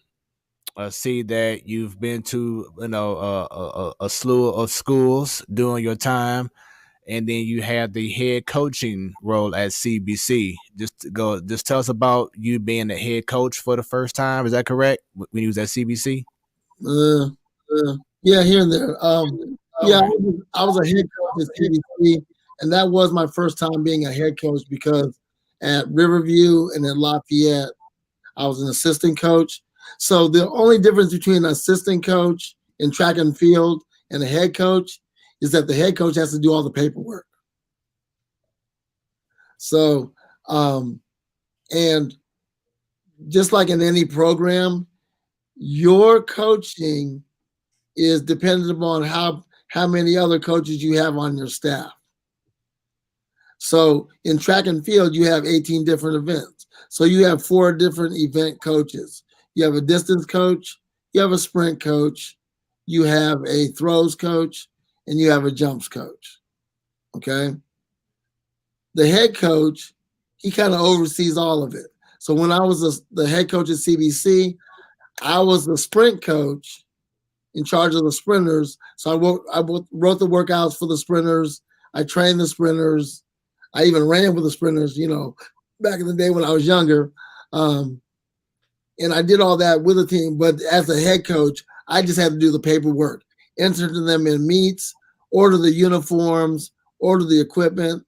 The cool thing about being the head coach at CBC was I was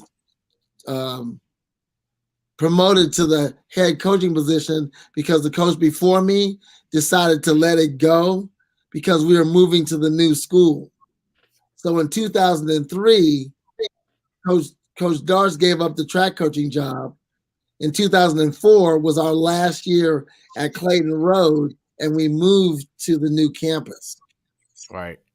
So I was in charge of designing the track and the football field and everything because they were like, okay, you're going to build a state-of-the-art facility. What do you need for track and field? And so I got a chance to be the consultant of all that, along with a soccer coach, along with a football coach, so on and so forth. So I was in charge of building that facility out at CBC that you see right now and putting the equipment where it was. So that's what you have to do. So that's a different. Head coach, you got to do all the paperwork and deal with all the stuff as a head coach. As an assistant coach, which I am now, I'm part of the process. I'm part of a team. Part of a group. Kirkwood, we have one coach for boys and girls every event. We have 12 coaches. 10 coaches. And I was going to say, going back to CBC real quick, folks be forgetting that CBC, like you said, used to be on Clayton Road right by the Esquire. Yes, sir. Yeah. Yeah. Yep, right there. Because the kids that went to CBC back in those days were South City, South County, North City, North County, and a little bit of West County. DeSmet had more West County kids.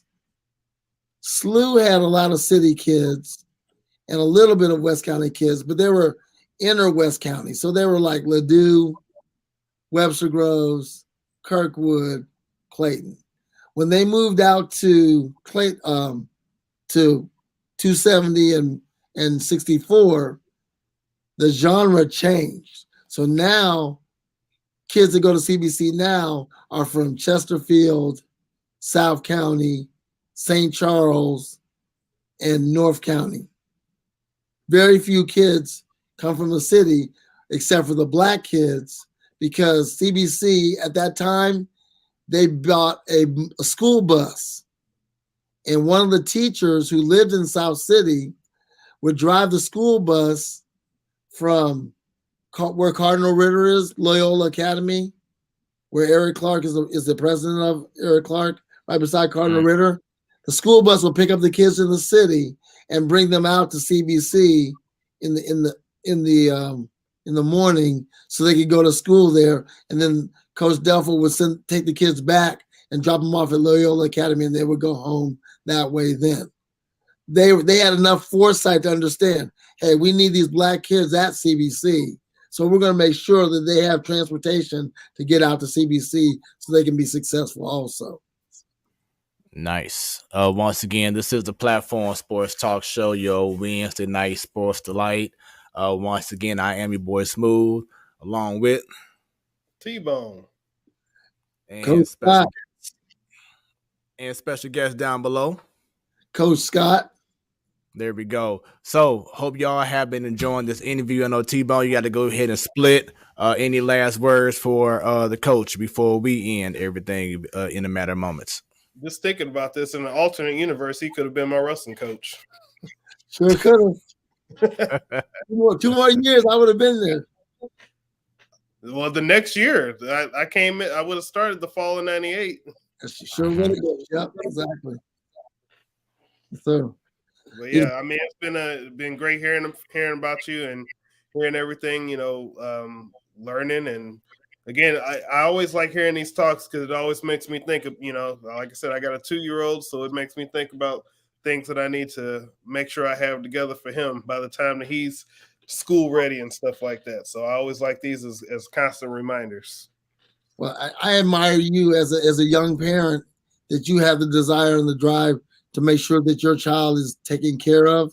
And as a man, I think that's the most important thing, the most important gift that you can give your children, just being present for them and being adamant that they are the best that they could possibly be. And you being there as an example of love and support and strength and fatherhood is just the best example the best gift you can give your child. They don't need a cell phone. They need that love and attention and affection. Exactly. They'll be all right when they get 21 years old. They didn't get the cell phone. Exactly. Well, 18 and a half, All right, yeah, it's all right.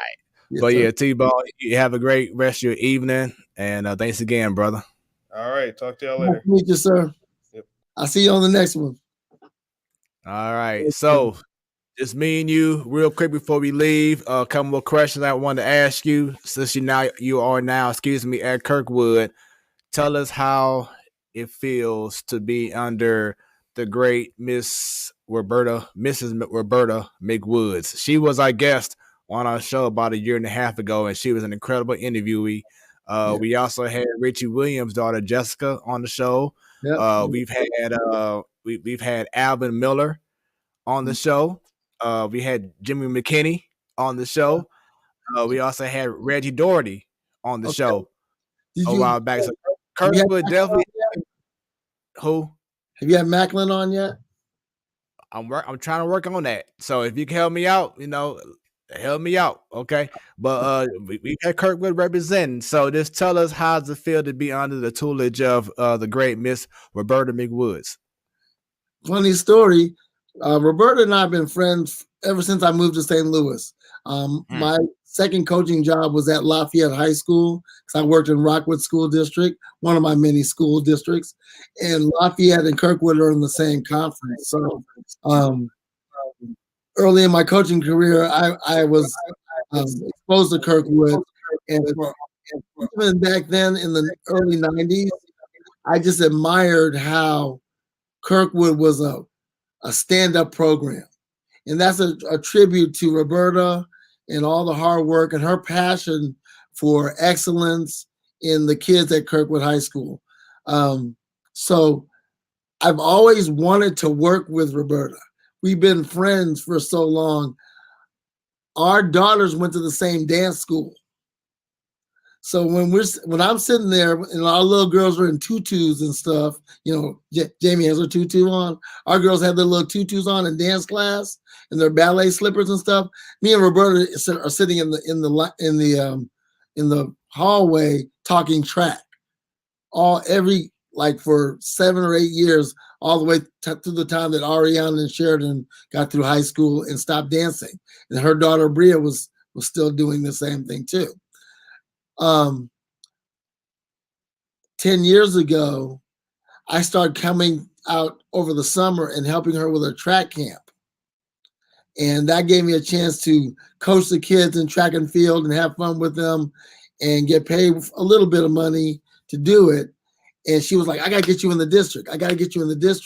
And so finally, 5 years ago, she was able to get me a job at NIFR. I applied for a job in NIFR Middle School, and I got a chance to work with Roberta. And I will be doing it until the wheels fall off because it's a great place to be. Roberta is still the same person that she's always been.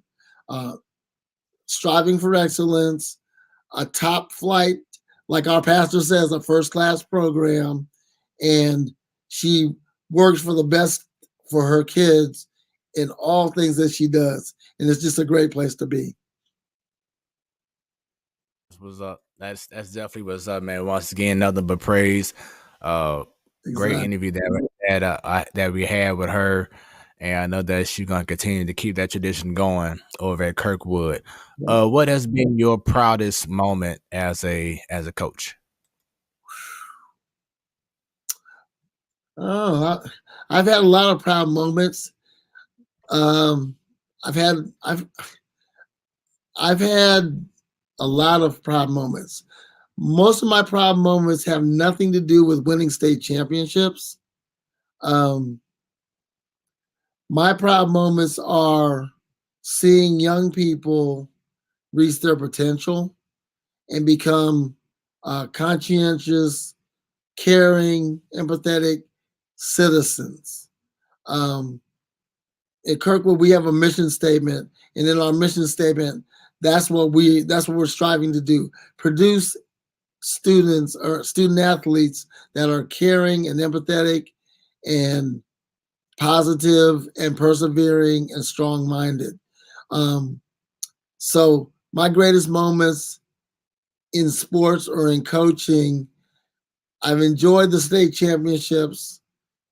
I've enjoyed the all-state trophies. I've enjoyed all that, but it's just watching dreams be realized, like watching hard work being rewarded by having students, crossing the finish line first, having their hand raised up in victory, running their fastest time of their lives at given times of the year, setting a goal and reaching it. And then as young adults, getting married, having children, raising families who are now currently being functional themselves. That's my greatest victory in life, and in sports and in my coaching career. I'm now at the age now where I'm teaching kids of kids that I taught.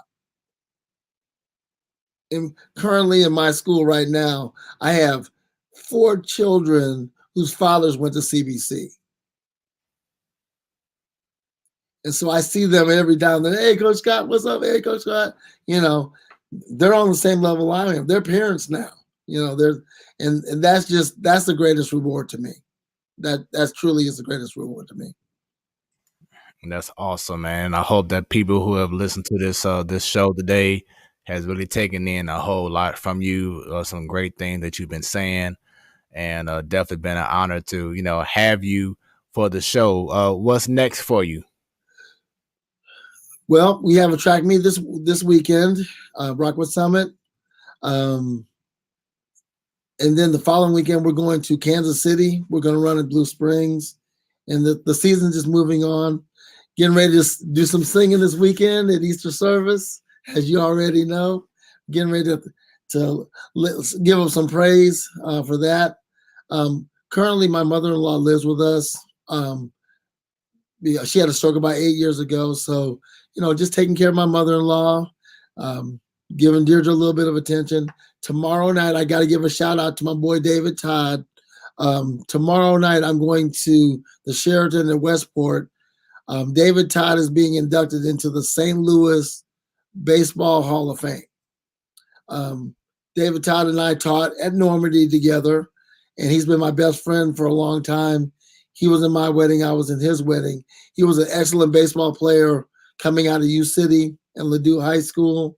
He ended up going to Tennessee State for a couple of years, and he went to Northeast Missouri State and played baseball at Northeast Missouri State. And then he played semi-pro ball in the St. Louis area on a local team here in St. Louis that toured around the country. And he's also part of that Ozzie Smith Foundation that's getting baseball diamonds built in the city. You know what I'm talking about?